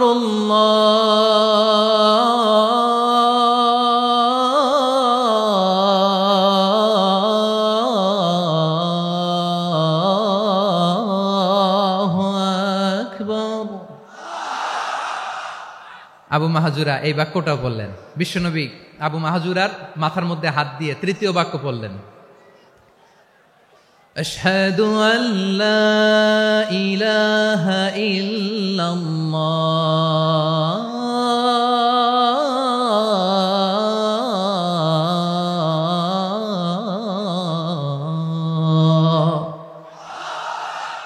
আবু মাহজুরা তৃতীয় বাক্য পড়লেন। বিশ্বনবী একটা বাক্য পরে আবু মাহজুরা পরে, বিশ্বনবী পরে আবু মাহজুরা পরে। আবু মাহজুরা কিন্তু অমুসলিম, মুশরিক। আবু মাহজুরা বলে, এক একটা বাক্য পড়ি আমার কলিজাটা গলে ঠান্ডা হয়ে যায়। এতদিন মোহাম্মদকে গালি দিতাম, এখন মোহাম্মদ আমার মাথায় যখন হাত রাখছে আমার সারা শরীর ঠান্ডা হয়ে গেছে। বিশ্বনবী আজান শিখাচ্ছেন, একটা একটা বাক্য পড়ে আবু মাহজুরাও পড়ে, বিশ্বনবী পড়ে আবু মাহজুরাও পড়ে। পুরো বাক্যগুলো যখন শেষ, আজান শেষ, আবু মাহজুরাও যখন পুরো আজান পড়লেন, আবু মাহজুরা বললেন, এতদিন মোহাম্মদের চেহারা দেখলে আমার ঘৃণা লাগতো, আজ থেকে মোহাম্মদের চেহারার চেয়ে প্রিয় চেহারা আমার কাছে নাই। আবু মাহজুরা বললেন, ও মুহাম্মদ, আজানের বাক্য তো আপনি আমারে শেখালেন, এখানেই শেষ করবেন না, আপনি আমারে পড়ায় দেন, লা ইলাহা ইল্লাল্লাহু মুহাম্মাদুর রাসূলুল্লাহ সাল্লাল্লাহু আলাইহি ওয়াসাল্লাম। বিশ্বনবীর সাথে দাঁড়িয়ে উনি শাহাদা পড়ে মুসলমান হয়ে গেলেন। এবার আবু মাহজুরা বলে, ইয়া রাসূলুল্লাহ, ইয়া হাবিবাল্লাহ, আমি মুমিন হয়েছি, মুসলমান হয়েছি, আপনার কাছ থেকে আজান শিখার সৌভাগ্য আমি লাভ করেছি। আমার কণ্ঠের বড় তারিফ করেছেন আপনি, আমার আজানকে আপনি পছন্দ করেছেন। একটা জিনিস আপনার কাছে চাই, আপনি আমাকে মক্কার মসজিদুল হারামের মুয়াজ্জিন হিসেবে অ্যাপয়েন্ট করে দেন। বিষ্ণু ইসা ইসলাম বললেন, যাও আবু মাহজুরা, আমি তোমাকে পৃথিবীর শ্রেষ্ঠতম মসজিদ মক্কার মসজিদুল হারামের মুয়াজ্জিন হিসেবে অ্যাপয়েন্ট করে দিলাম। দেখছেন কিভাবে ট্যালেন্ট হান্টিং করতে হয়, কিভাবে হিউম্যান রিসোর্স মানব সম্পদকে ব্যবহার করতে হয়। আসছিল আজানকে ভেঙ্গাইতে, আসছিল কেন? আজানকে ব্যঙ্গ করার জন্য, বিকৃত করার জন্য। আজানকে বিকৃত করতে যে ইসলামের সবচাইতে শ্রেষ্ঠ মসজিদের মুয়াজ্জিন হয়ে গেল। পড়েন সুবহানাল্লাহ।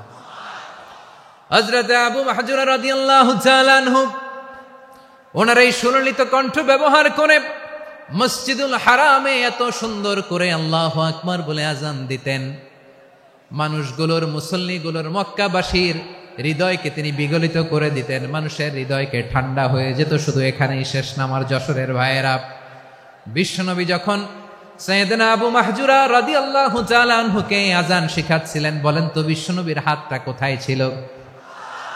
আবু মাহজুরার মাথার সামনে, এই চুলের উপরে ছিল। আবু মাহজুরা ওই স্মৃতিটাকে ধারণ করবার জন্য, ওই স্মৃতিকে বহন করার জন্য বিশ্বনবীর মোবারক হাত আবু মাহজুরার কপালের চুলের যেই জায়গায় লেগেছে, মৃত্যুর আগের দিন পর্যন্ত আবু মাহজুরা মাথার ওই চুলে কোনোদিন ছুরি আর কামার লাগায় নাই, সেখানে কেচি লাগায় নাই, চুলের মধ্যে খুর লাগায় নাই। আবু মাহজুরা ডান দিকের চুল কাটতো, বাম দিকের চুল কাটতো, পেছনের চুল কাটতো, সামনের চুল কাটতো না। আবু মাহজুরা রাদিয়াল্লাহু তাআলা আনহুর সামনের চুলগুলো বড় হতে হতে বড় হতে হতে যখন এত বড় হয়ে যায়, তিনি চুলগুলো পেঁচিয়ে মাথার মধ্যে রাখতেন, তারপরে তিনি পাগড়ি পরতেন। সবাই জিজ্ঞেস করতো, আবু মাহজুরা, এটা আবার কেমন স্টাইল? দেখতে তোমারে কি বিদঘুটে লাগে? কেমন অড লাগে, কেমন খারাপ দেখা যায়। মক্কায় এমন কোন মানুষ তো দেখি নাই, ডানে চুল কাটে, বায়ে চুল কাটে, পেছনে চুল কাটে, সামনে কাটে না। ওরে আবু মাহজুরা, কেমন দেখা যায় তোমারে? তুমি সামনের চুল কাটো না কেন?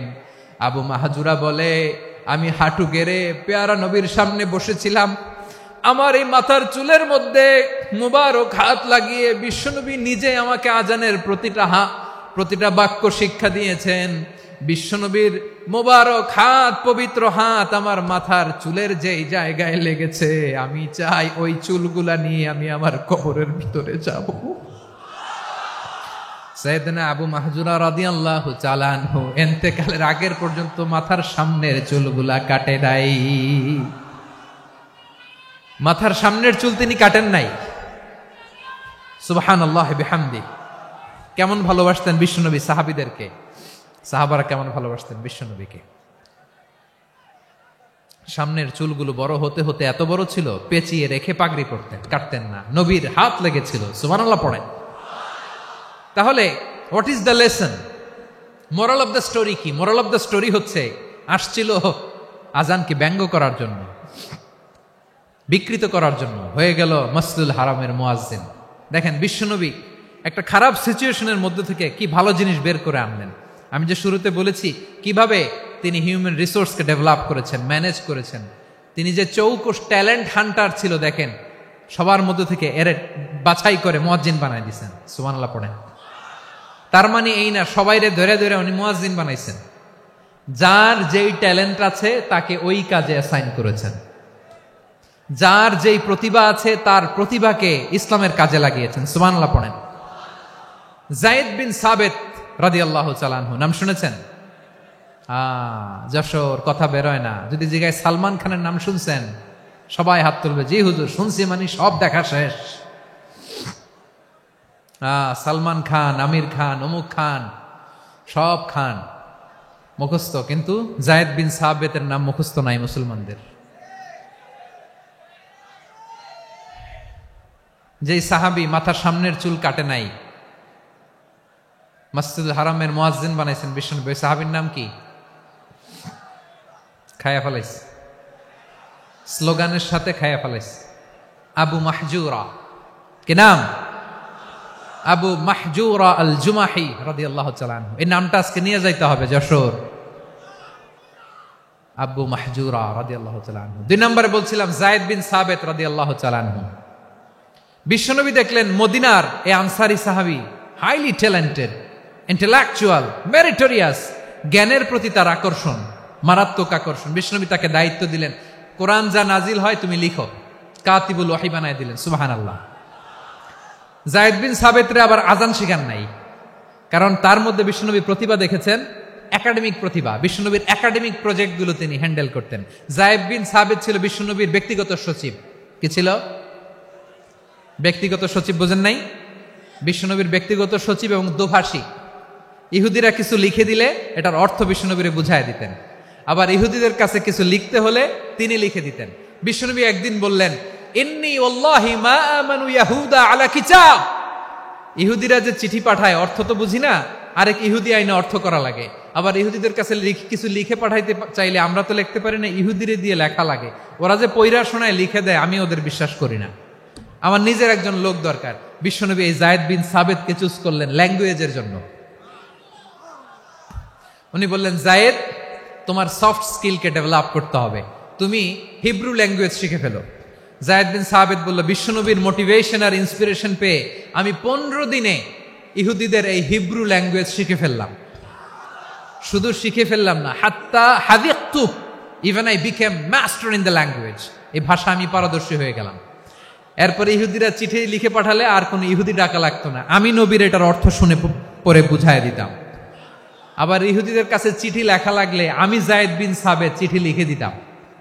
সুবহানাল্লাহ।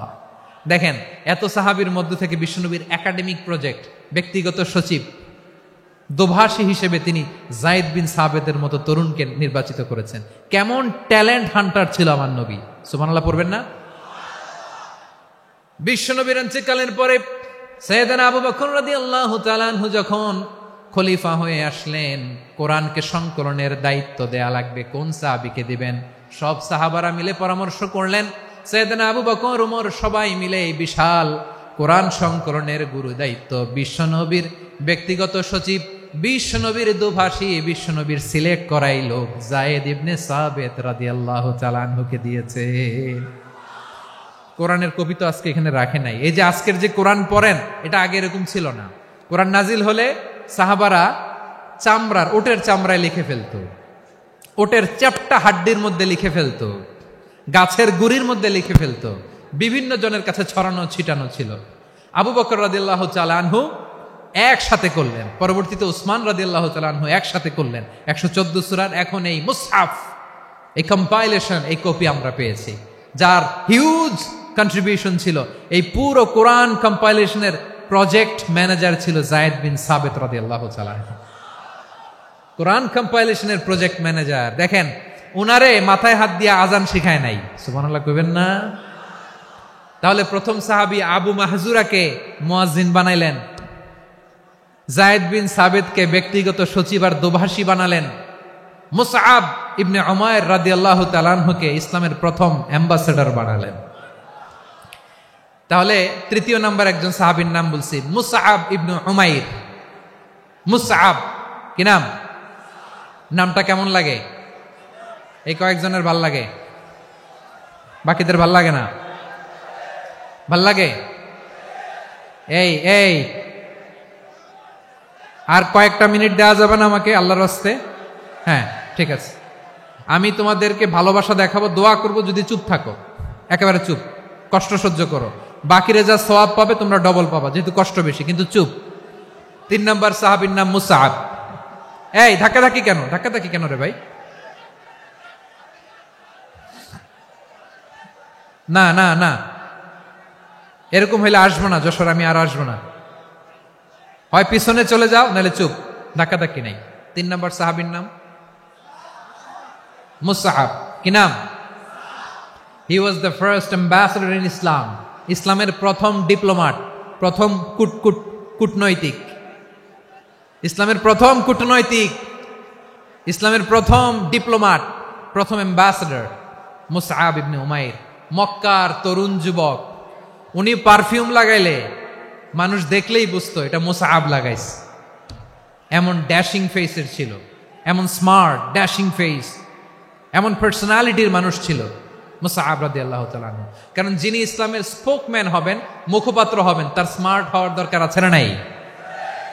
আকাবার প্রথম শপথ যখন হলো, তাদের সাথে বিষ্ণু ঈসা ইসলাম মদিনাতে একজন মুখপাত্র পাঠালেন, ডিপ্লোমাটকে পাঠালেন, অ্যাম্বাসেডর অফ ইসলাম, তিনি হচ্ছেন মুসআব ইবনে উমাইর। পড়েন সুবহানাল্লাহ।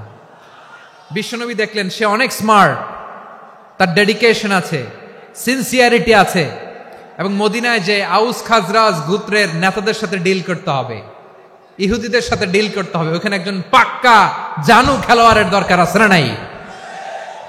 মুসআব ইবনে উমাইর রাদিয়াল্লাহু তাআলা আনহু, ওনাকে বিষ্ণু ঈসা ইসলাম চুজ করলেন।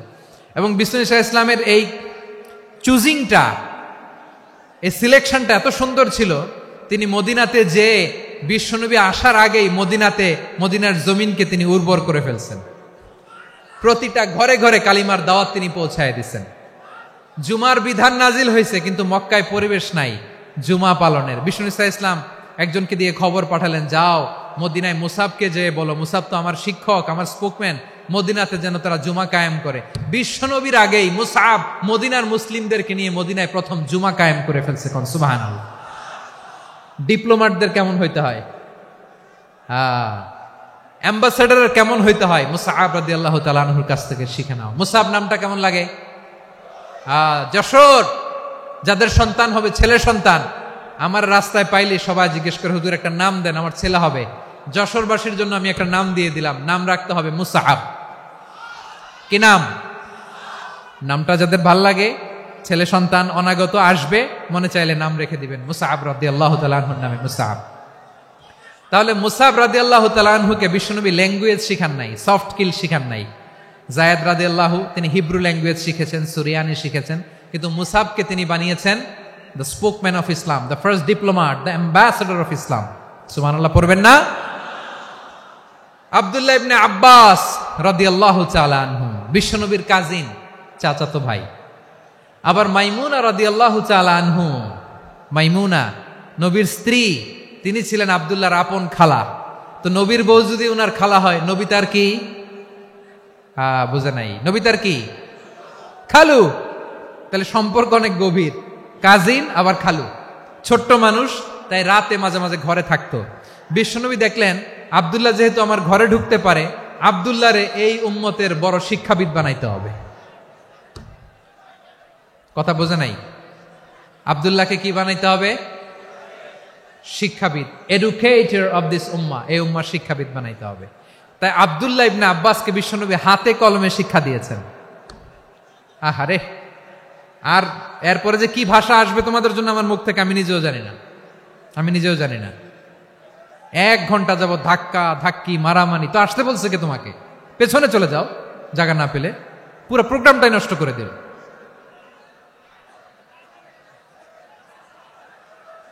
জি, আমার দিকে তাকান, আমি শেষ করে দিচ্ছি। হবে না, ইন্টেলেকচুয়াল আলোচনা এখানে হবে না, আমি বুঝতে পারছি, আমি শেষ করে দিচ্ছি।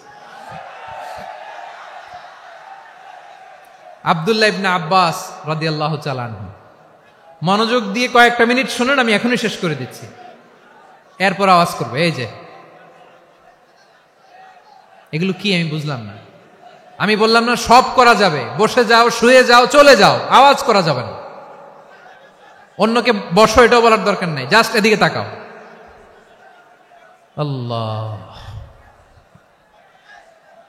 আব্দুল্লাহ ইবনে আব্বাস রাদিয়াল্লাহু তাআলা আনহু, ওনাকে বিশ্বনবী হাতে কলমে শিক্ষা দিয়েছেন, যেহেতু উম্মতের শিক্ষাবিদ হবেন, এডুকেটর হবেন। তো বিশ্বনবী রাতে যখন তাহাজ্জুদ পড়তেন, ছোট্ট আব্দুল্লাহ ঘরে থাকতো। বুঝতে পেরেছেন? ছোট্ট মানুষ তো ঘরে থাকতো। তো বিশ্বনবী তাহাজ্জুদের জন্য একবার দাঁড়িয়েছেন, ছোট্ট আব্দুল্লাহ ওযু করে দাঁড়াইছে। আচ্ছা বলেন তো, ইমাম আর মুসল্লি মোট যদি 2 জন হয়, একজন ইমাম একজন মুসল্লি, তো মুসল্লি ইমামের কোন দিকে দাঁড়াবে? ডানে দাঁড়াবে। ছোট্ট আব্দুল্লাহ বুঝে নাই, বিশ্বনবী তাহাজ্জুদ শুরু করেছেন, উনি ইক্তেদা করছেন আর দাঁড়াইছেন বায়ে। কোথায় দাঁড়িয়েছেন?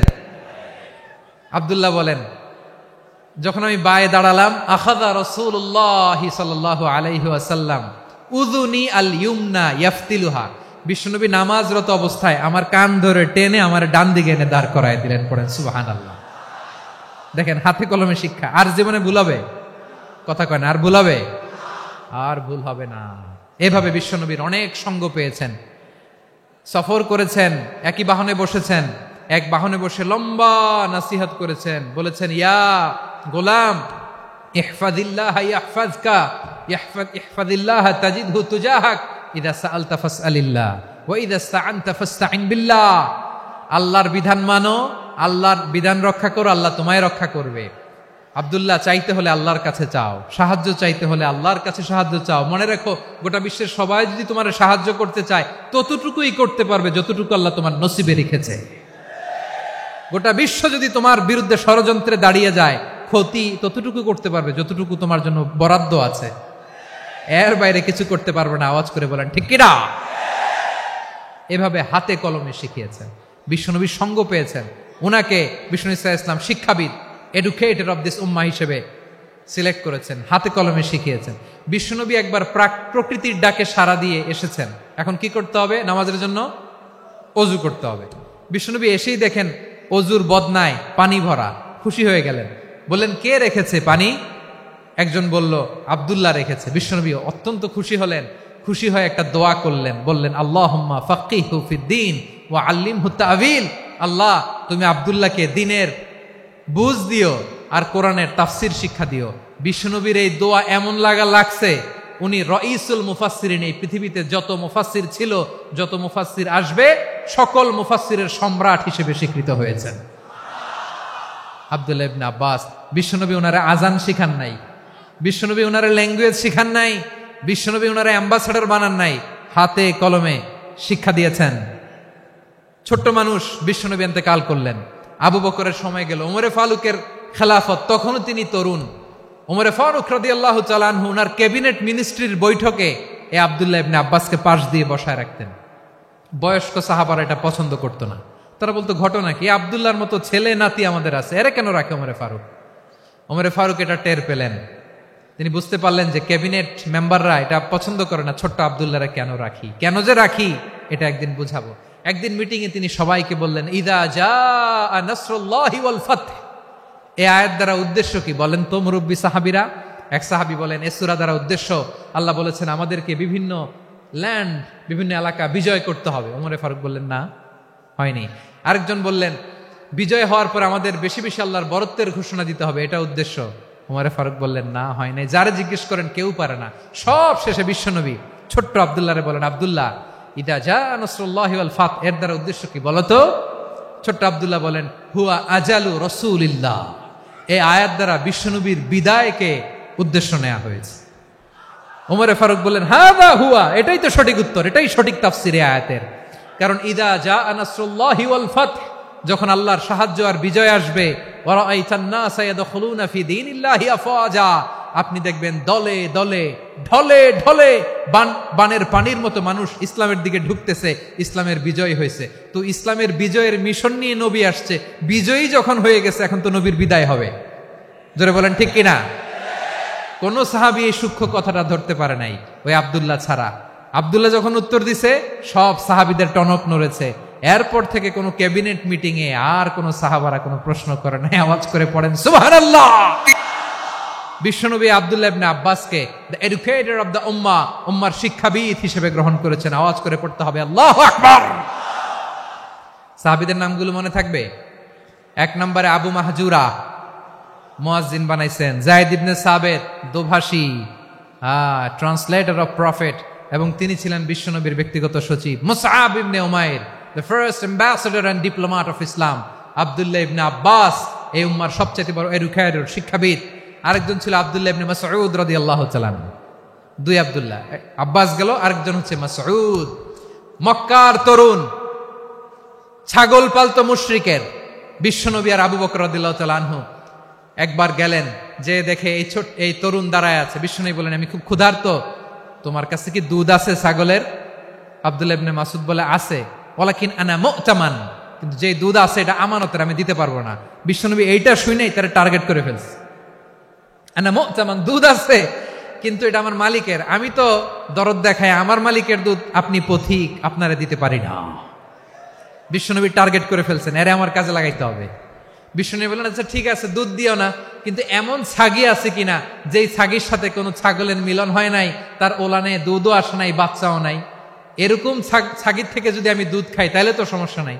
বলতেছে, এরকম ছাগির থেকে দুধ খাইলে সমস্যা নাই, কারণ এরকম ছাগির ওলান থেকে দুধ আসবেও না। বলতেছে, ঠিক আছে, এরকম একটা ছাগি নিয়ে আসা হলো। বিশ্বনবী বিসমিল্লাহ বলে ওই ছাগির ওলানে হাত দিলেন। হাত দিতে দেরি, পুরো ওলানটা দুধে ভরে যেতে দেরি হয় না। বিশ্বনবী আর আবু বকর রাদিয়াল্লাহু তাআলা আনহু দহন করে পেট ভরে খেলেন। এই দৃশ্য আব্দুল্লাহ ইবনে মাসউদের হৃদয়ে দাগ কাটলো। এই মুজিজা দেখে তিনি বললেন, আশহাদু আল্লা ইলাহা ইল্লাল্লাহ ওয়া আশহাদু আন্না মুহাম্মাদুর রাসূলুল্লাহ। তিনি ষষ্ঠ মুসলিম ছিলেন, 6 নম্বর মুসলমান। ওনাকে টার্গেট করে বিশ্বনবী দেখলেন এমন ইন্টেলেকচুয়াল ব্রেন, উনি সূক্ষ্ম সূক্ষ্ম জিনিস বুঝে বেশি, ফিকহি জ্ঞান ওনার মধ্যে বেশি। বিশ্বনবী ওনাকে কোরআনের জ্ঞান শিক্ষা দিতে লাগলেন। উনি বিশ্বনবী সবার কাছে কোরআন শোনায়, কিন্তু বিশ্বনবী নিজে আব্দুল্লাহ ইবনে মাসউদের কাছ থেকে কোরআন শুনতো। বিশ্বনবী একবার বললেন, ইকরা আলাইয়া ইয়া মাসউদ। ইবনে মাসউদ, একবার শোনাও তো কোরআন দেখি। আব্দুল্লাহ ইবনে মাসউদ বলে, আকরাউ আলাইকা ওয়া আলাইকা উনজিল। নবী, আপনার উপর কোরআন নাজিল হয় আর আমি আপনার সামনে কোরআন পড়ব। বিশ্বনবী বললেন, ইন্নী উহিব্বু আন আসমাআহু মিন গায়রি। আমি নিজে পড়তে যেমনি ভালোবাসি, অন্যে পড়ুক আমি শুনবো, এটাও আমি ভালোবাসি। সূরা নিসা তিনি তেলাওয়াত করে শুনিয়েছেন। এমন সূক্ষ্ম সূক্ষ্ম বিষয় বিশ্বনবী উনাকে ধরিয়ে দিয়েছেন। উনি হয়ে গিয়েছেন, আব্দুল্লাহ ইবনে আব্বাস হয়েছেন রাইসুল মুফাসসিরিন, উই হয়ে গিয়েছেন ফাকিহুল উম্মাহ। উনার চাইতে বড় ফকি এই পৃথিবী আর দেখবে না। চিল্লায় বলেন সুবহানাল্লাহ। উনি বলতেন, ওয়াল্লাহি ওয়াল্লাহি ইল্লাযী লা ইলাহা গায়রু মা উনজিলাত সূরাতুন ইল্লা ওয়া আনা আ'লামু আইনা উনজিলাত ওয়া ফীমা উনজিলাত। বিশ্বনবী এমন ভাবে কোরআনের দার্স আমাকে দিয়েছেন, কোরআনে যত সূরা নাজিল হয়েছে যেখানে নাজিল হোক না কেন আমি জানি এটা কোথায় নাজিল হয়েছে এবং কোন প্রেক্ষাপটে নাজিল হয়েছে। এমন একটা সূরা নাই যে সূরার কোথায় নাজিল হয়েছে আমি মাসুদের জানা নাই, কোন প্রেক্ষাপটে নাজিল হয়েছে আমার জানা নাই। এরকম ঘটবে না, চিল্লায় বলেন আল্লাহু আকবার। এই আব্দুল্লাহ ইবনে মাসউদ রাদিয়াল্লাহু তাআলা আনহু ওমর ফারুকের সময় কুফার চিফ জাস্টিস ছিলেন। কুফা নগরীর চিফ জাস্টিস। চিফ জাস্টিস বুঝেন নাই? বিচারপতি। কি ছিলেন? সবাই বলে নাই, কি ছিলেন? বিচারপতি ছিলেন। এবং ওনার যে ফিকহি জ্ঞানের ধারা, এটাই আলকামা, ইব্রাহিম আন-নাখাই, হাম্মাদ ইবনে সুলাইমান হয়ে ইমাম আবু হানিফা পর্যন্ত পৌঁছেছে। এবং ওনার ফিকহি জ্ঞানের ধারাই হানাফি মাযহাবে অ্যাকসেপ্ট হয়েছে। আজও এগুলো হানাফি মাযহাবে চর্চিত হয়। হানাফি মাযহাবের সব ফিক আব্দুল্লাহ ইবনে মাসউদের ফিকহি জ্ঞানের ধারা থেকে নেওয়া হয়েছে। চিল্লায় পড়েন সুবহানাল্লাহ। তাহলে উনাকে বিশ্বনবী বানিয়েছেন জুরিস্ট, আইনবিদ, ফকিহ। উনারে আজান শিখান নাই। হিউম্যান রিসোর্স ডেভেলপমেন্ট কিভাবে করবেন, মানব সম্পদের উন্নয়ন কিভাবে করতে হয়, কিভাবে যার যেখানে প্রতিভা কাজে লাগাতে হয় উনি দেখিয়েছেন। সুবহানাল্লাহ পড়বেন না? খালিদ বিন ওয়ালিদ নাম শুনছেন? কে কে শোনেন নাই? হাত তোলেন। কি ছিলেন? বীর যোদ্ধা ছিলেন খালিদ বিন ওয়ালিদ। কিন্তু তিনি ইসলাম ধর্ম গ্রহণ করেছেন অনেক দেরিতে, 8ম হিজরিতে। তার মানে 8ম হিজরির আগে উনি মুশরিকদের পক্ষে লড়াই করেছেন। উনার হাতে কত মুসলিম সাহাবী যে নিহত হয়েছে হিসাব নাই। বিশ্বনবী টার্গেট করে রাখছে, তুমি আমাদের মুসলিমদের এত ক্ষতি করলা, তুমি যখন মুসলমান হবা তোমারে দিয়ে আমি এমন কাম করামু যে এটা আর কেউ করতে পারবে না। সুবহানাল্লাহ নাই? মাশাআল্লাহ। বসুন। খালিদ বিন ওয়ালিদ রাদিয়াল্লাহু তাআলা আনহু 8ম হিজরিতে মুসলিম হয়েছেন, মক্কা বিজয়ের আগে। তো মক্কা বিজয়ের আগে যখন মুসলিম হয়েছেন, এর আগে কি করছেন? কাফিরদের সাথে যুদ্ধ করেছেন। উনি উহুদের যুদ্ধে মুসলমানদের যে পরাজয় ভাব, কঠিন পরিস্থিতির মুখোমুখি উনার কারণে পেছন থেকে এমন আতর্কিত আক্রমণ করেছেন, মুসলমানদেরকে কচুকাটা করেছেন। 8ম হিজরিতে আল্লাহ তাআলা হেদায়েতের নূর দিয়ে ওনার হৃদয়টাকে উজালা করে দিলেন। লা ইলাহা এটা এমন বাণী যার হৃদয়ে একবার টাচ খাবে, এইটা থেকে সে আর পালিয়ে বেড়াতে পারে।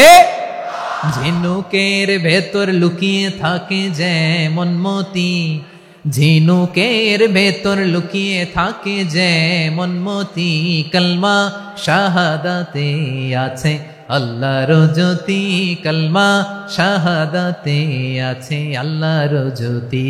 ঠিক কিনা বলেন? মক্কা বিজয়ের আগে মুসলিম হলেন, হওয়ার পরেই বিশ্বনবীর টার্গেট ফুলফিল হলো। ওই যে টার্গেট করে রেখেছেন আর দোয়া করেছেন, খালিদ বিন ওয়ালিদ যদি মুসলিম হয় তাকে আমি মিলিটারি চিফ বানাবো। ওনাকে আজান শিখান নাই, ওনারে কান ধইরা নামাজের এই মাথা থেকে ওই মাথা আনান নাই, ফিকহি কোরআনের সূক্ষ্ম তাফসীর ওনারে শিখান নাই। বিষ্ণু ইসলাম উনাকে সামরিক অভিযানে প্রেরণ করেছেন। সামরিক অভিযানে তিনি প্রেরণ করেছেন। উনার জীবদ্দশায় উনার নেতৃত্বে যতগুলো যুদ্ধ হয়েছে, একটা যুদ্ধেও তিনি পরাজয় বরণ করেন নাই। ওমরে ফারুকের সময়কালে তিনি চিফ অফ মুসলিম মিলিটারি, মানে মুসলিম সেনাপতি হয়েছেন। যশোর আওয়াজ করো, ঠিক কিনা বলো? সেনাপতি, মুসলিম সেনাপতি। তাহলে কিভাবে হিউম্যান রিসোর্স ব্যবহার করতে হয় গোটা বিশ্ব আমার নবীর কাছ থেকে শিখে নাও। খালিদ বিন ওয়ালিদ, ওনাকে বিশ্বনবী একটা উপাধি দিয়েছেন। উপাধিটা হচ্ছে সাইফুল্লাহিল মাসলুল, আল্লাহর নাঙ্গা তরবারি, আল্লাহর খোলা তরবারি, দ্য ওপেন সোর্ড অফ আল্লাহ। খালিদ বিন ওয়ালিদ মুসলিম সেনাপতি। হাসান বিন সাবেত নাম শুনছেন? দেখি উনি কি ছিল বলেন। রাসূলের সভা কবি, কালচারাল হিজিমনিকে ডিফিট করার জন্য উনি ভালো অস্ত্র চালানো জানতেন না, ওই কাজে উনি যেতেন না। উনার ছিল কাব্য প্রতিভা। কাফিররা কবিতা দিয়ে নবীকে গালি দিত। বিশ্বনবী বলতেন, ইয়া হাসান আজিব আন রাসূলিল্লাহ, তুমি নবীর হয়ে কাফেরদের এই কথাগুলোর জবাব দাও। বিশ্বনবীর একটা মিম্বার ছিল। বিশ্বনবীর মিম্বারের পাশাপাশি মসজিদে নববীতে এই হাসান বিন সাবেতের জন্য বিশ্বনবী একটা স্পেশাল মিম্বার বানিয়ে দিয়েছেন। এখান থেকে তুমি জবাব দাও। এবং বিশ্বনবী বলেছেন, আল্লাহুম্মা আইয়িদহু বিরূহিল কুদুস। আল্লাহ হাসান আমার পক্ষে জবাব দেয়, তুমি জিব্রাইল মারফত তাকে সাহায্য পাঠাইয়া দিও। রাসূল সাল্লাল্লাহু আলাইহি ইসলামের সভা কবি, the poet of the prophet, নবীর কবি, উনি কবিতা দিয়ে এমন উচ্চাঙ্গের ভাষায় কবিতা দিয়ে তিনি জবাব দিতেন, কাফিরদের গা শিহরে যেত, তাদের হৃদয়ে আগুন ধরে যেত। তাহলে এরকম কবিরও দরকার আছে না নাই? এখন যাকে আল্লাহ দিছে কাব্য প্রতিভা, এরা যদি আপনি যুদ্ধের ময়দানে পাঠান হবে? যারে দিছে সুরেলা গলা, এরা যদি অ্যাম্বাসেডর বানান হবে না। হাসান বিন সাবিত ছিলেন বিষ্ণু ইসলামের কবি। হুযায়ফা ইবনুল ইয়ামান বিশ্বনবীর গোয়েন্দা বিভাগের প্রধান। কিসের প্রধান? হুযায়ফা ইবনুল ইয়ামান, ওনার ছিল ডিটেকটিভ মাইন্ড, গোয়েন্দা বিভাগের প্রধান, এবং উনি হচ্ছেন সাহিবু সিররি রাসূলিল্লাহ, রাসূল সাল্লাল্লাহু আলাইহি ওয়াসাল্লামের গোপন তথ্যের ধারক বাহক। নবীর যেই কথা কেউ জানে না, সব হুযায়ফার পেটের ভিতরে ছিল। সুবহানাল্লাহ পড়েন। মদিনার যত ইহুদিদের একটা লিস্ট ছিল, এই লিস্ট শুধু দুইজন জানতো, বিশ্বনবী আর হুযায়ফা। সুবহানাল্লাহ পড়বেন না? তাহলে উনাকে কোন দায়িত্ব দিছে? কোন বিভাগ? যশোর, আওয়াজ করো, কোন বিভাগ? গোয়েন্দা বিভাগের হেড ছিল। খন্দকের যুদ্ধে প্রচন্ড আজকের মতো শৈত্য প্রবাহ, মাটি খনন করতে করতে সাহাবীদের পেটে ক্ষুধা নাই, দাঁড়াইতে পারে না নামাজের জন্য, এত ক্লান্ত, ক্লান্ত শ্রান্ত। বিশ্বনবী বললেন, কে আছো? এই কঠিন শীত, এই ভয় আর ক্ষুধার মধ্যেও খন্দকের পরীক্ষার টপকে শত্রুর শিবিরে যে আমাকে তথ্য দিবা, কে আছো? কারো গায়ে শক্তিই নাই যে দাঁড়াবে, কেউ দাঁড়ায় না। বিশ্বনবী তখন নিজে হুযায়ফাকে ডাক দিলেন, হুযায়ফা, যে আমাকে আজকে শত্রু শিবিরের তথ্য এনে দিবে, সে জান্নাতে আমার মোরাফাকা, আমার সঙ্গী হবে। হুযায়ফা রাদিয়াল্লাহু ইবনুল ইয়ামান জীবনের ঝুঁকি নিয়ে এই ক্ষুধা, শৈত্য প্রবাহ, কোল্ড ওয়েভসকে উপেক্ষা করে পরীক্ষা টপকে শত্রু শিবিরে যে সবার কথাগুলো চুপে চুপে শুনে বিশ্বনবীর দরবারে এসে গোয়েন্দাদের মতো তথ্য সরবরাহ করেছে। বিশ্বনবীর গোয়েন্দা বিভাগের প্রধান হুযায়ফা ইবনুল ইয়ামান ইন্টেলিজেন্স বিভাগ চালাতেন। মুনাফিকদের নাম ওনার কাছে ছিল। মুআয ইবনে জাবাল মদিনা রাষ্ট্রের সবচেয়ে সিনিয়র আমলা ছিলেন। আমলাতন্ত্র চিনেন তো? প্রশাসনিক কাজ যারা চালায়, অ্যাডমিনিস্ট্রেশন বুঝেন না? The department of administration. মদিনার রাষ্ট্রের সিনিয়র আমলা মুআয ইবনে জাবাল মুতাখাসসিসুন ফিল হালাল ওয়াল হারাম, হালাল হারামের স্পেশালিস্ট ছিলেন। বিশ্বনবী উনাকে ইয়ামানের গভর্নর করে পাঠাইছেন। বলেছেন, ইন্নাকা তা'তি কওমান আহলা কিতাব, এমন গোষ্ঠীর কাছে যাবা এরা ইহুদি নাসারা, আগে শাহাদা পড়লে এরপরে নামাজের দাওয়াত দিও, নামাজ পড়লে যাকাতের দাওয়াত দিও। গভর্নরের অ্যাটিটিউড যেমন থাকে তেমন অ্যাটিটিউড ধরে রেখো। সুবহানাল্লাহ পড়েন। তাহলে মুআয ইবনে জাবালকে দিয়ে বিশ্বনবী কবিতা লেখায় নাই, চিঠি লেখায় নাই, আজান দেওয়ায় নাই। সুবহানাল্লাহ পড়বেন না? সব শেষ সাহাবী বলি আবু হুরায়রা রাদিয়াল্লাহু তাআলা আনহু, নাম শুনছেন? বিড়ালের বাবা। কি করতেন? খালি হাদিস মুখস্থ করতেন।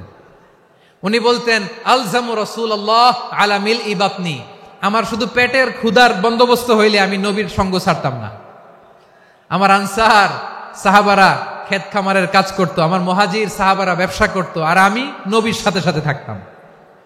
শুধু সকাল বিকাল দুই বেলা যদি আমার খাবারের বন্দোবস্ত হয়, আমি আর নবীর লক ছাড়ি না।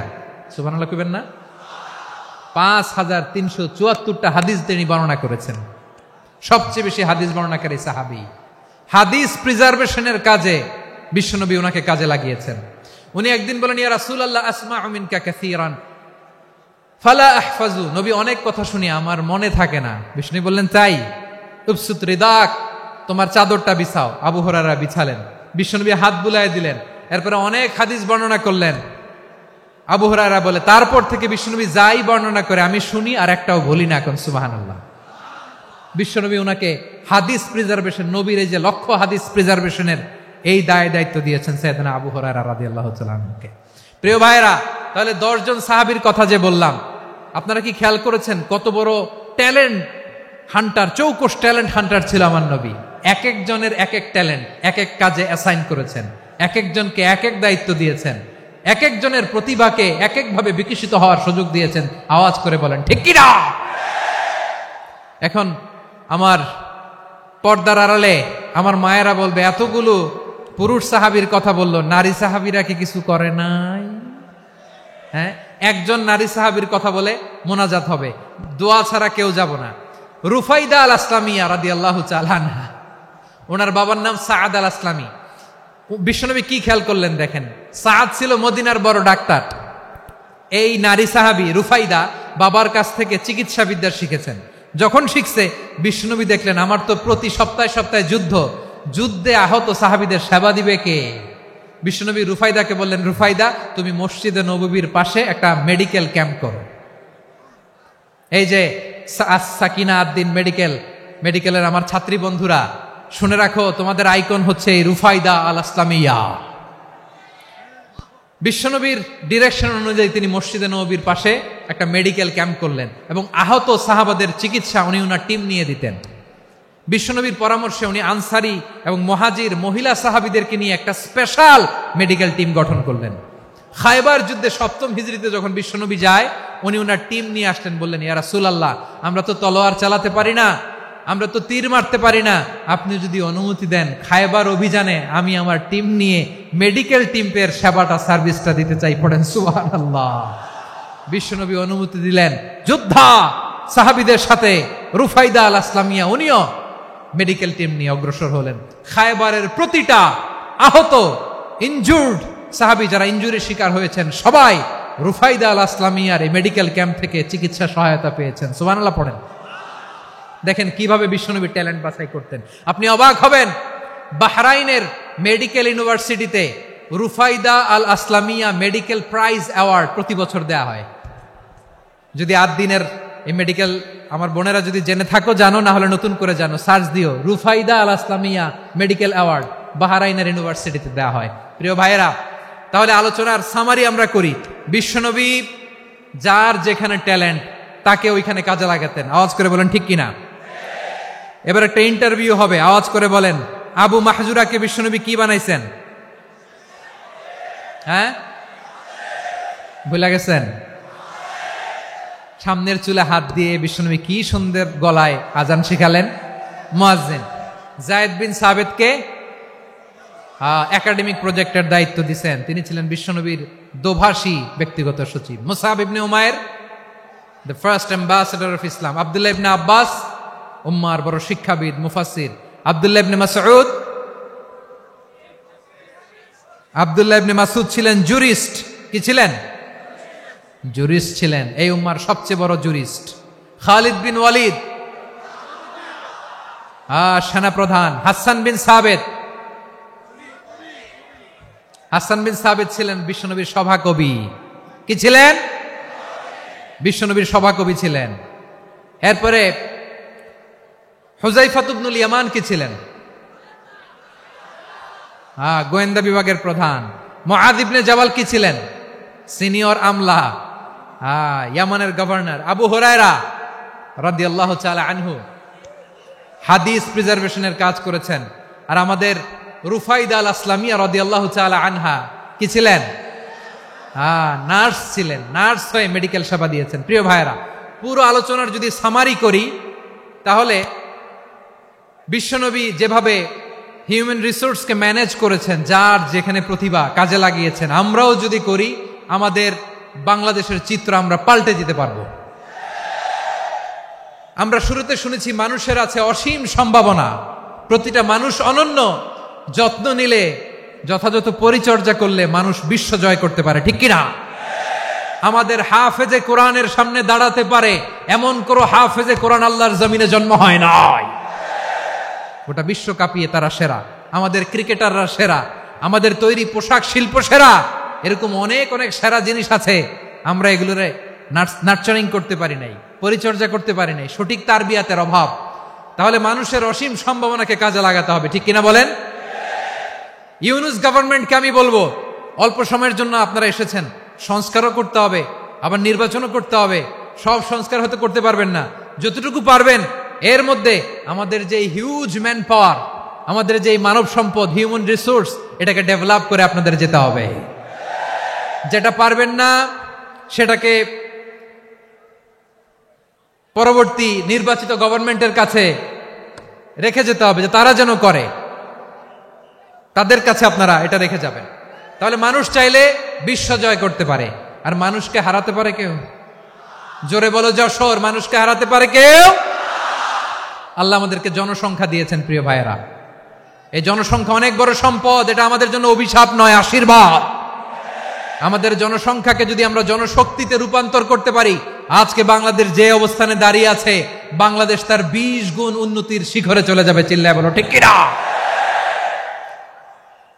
আমাদের শ্রমিক ভাইয়েরা বাইরে কাজ করে, আমাদের শ্রমজীবী ভাইয়েরা, প্রবাসীরা, তাদের ব্যাপারে গুরুত্ব দিতে হবে।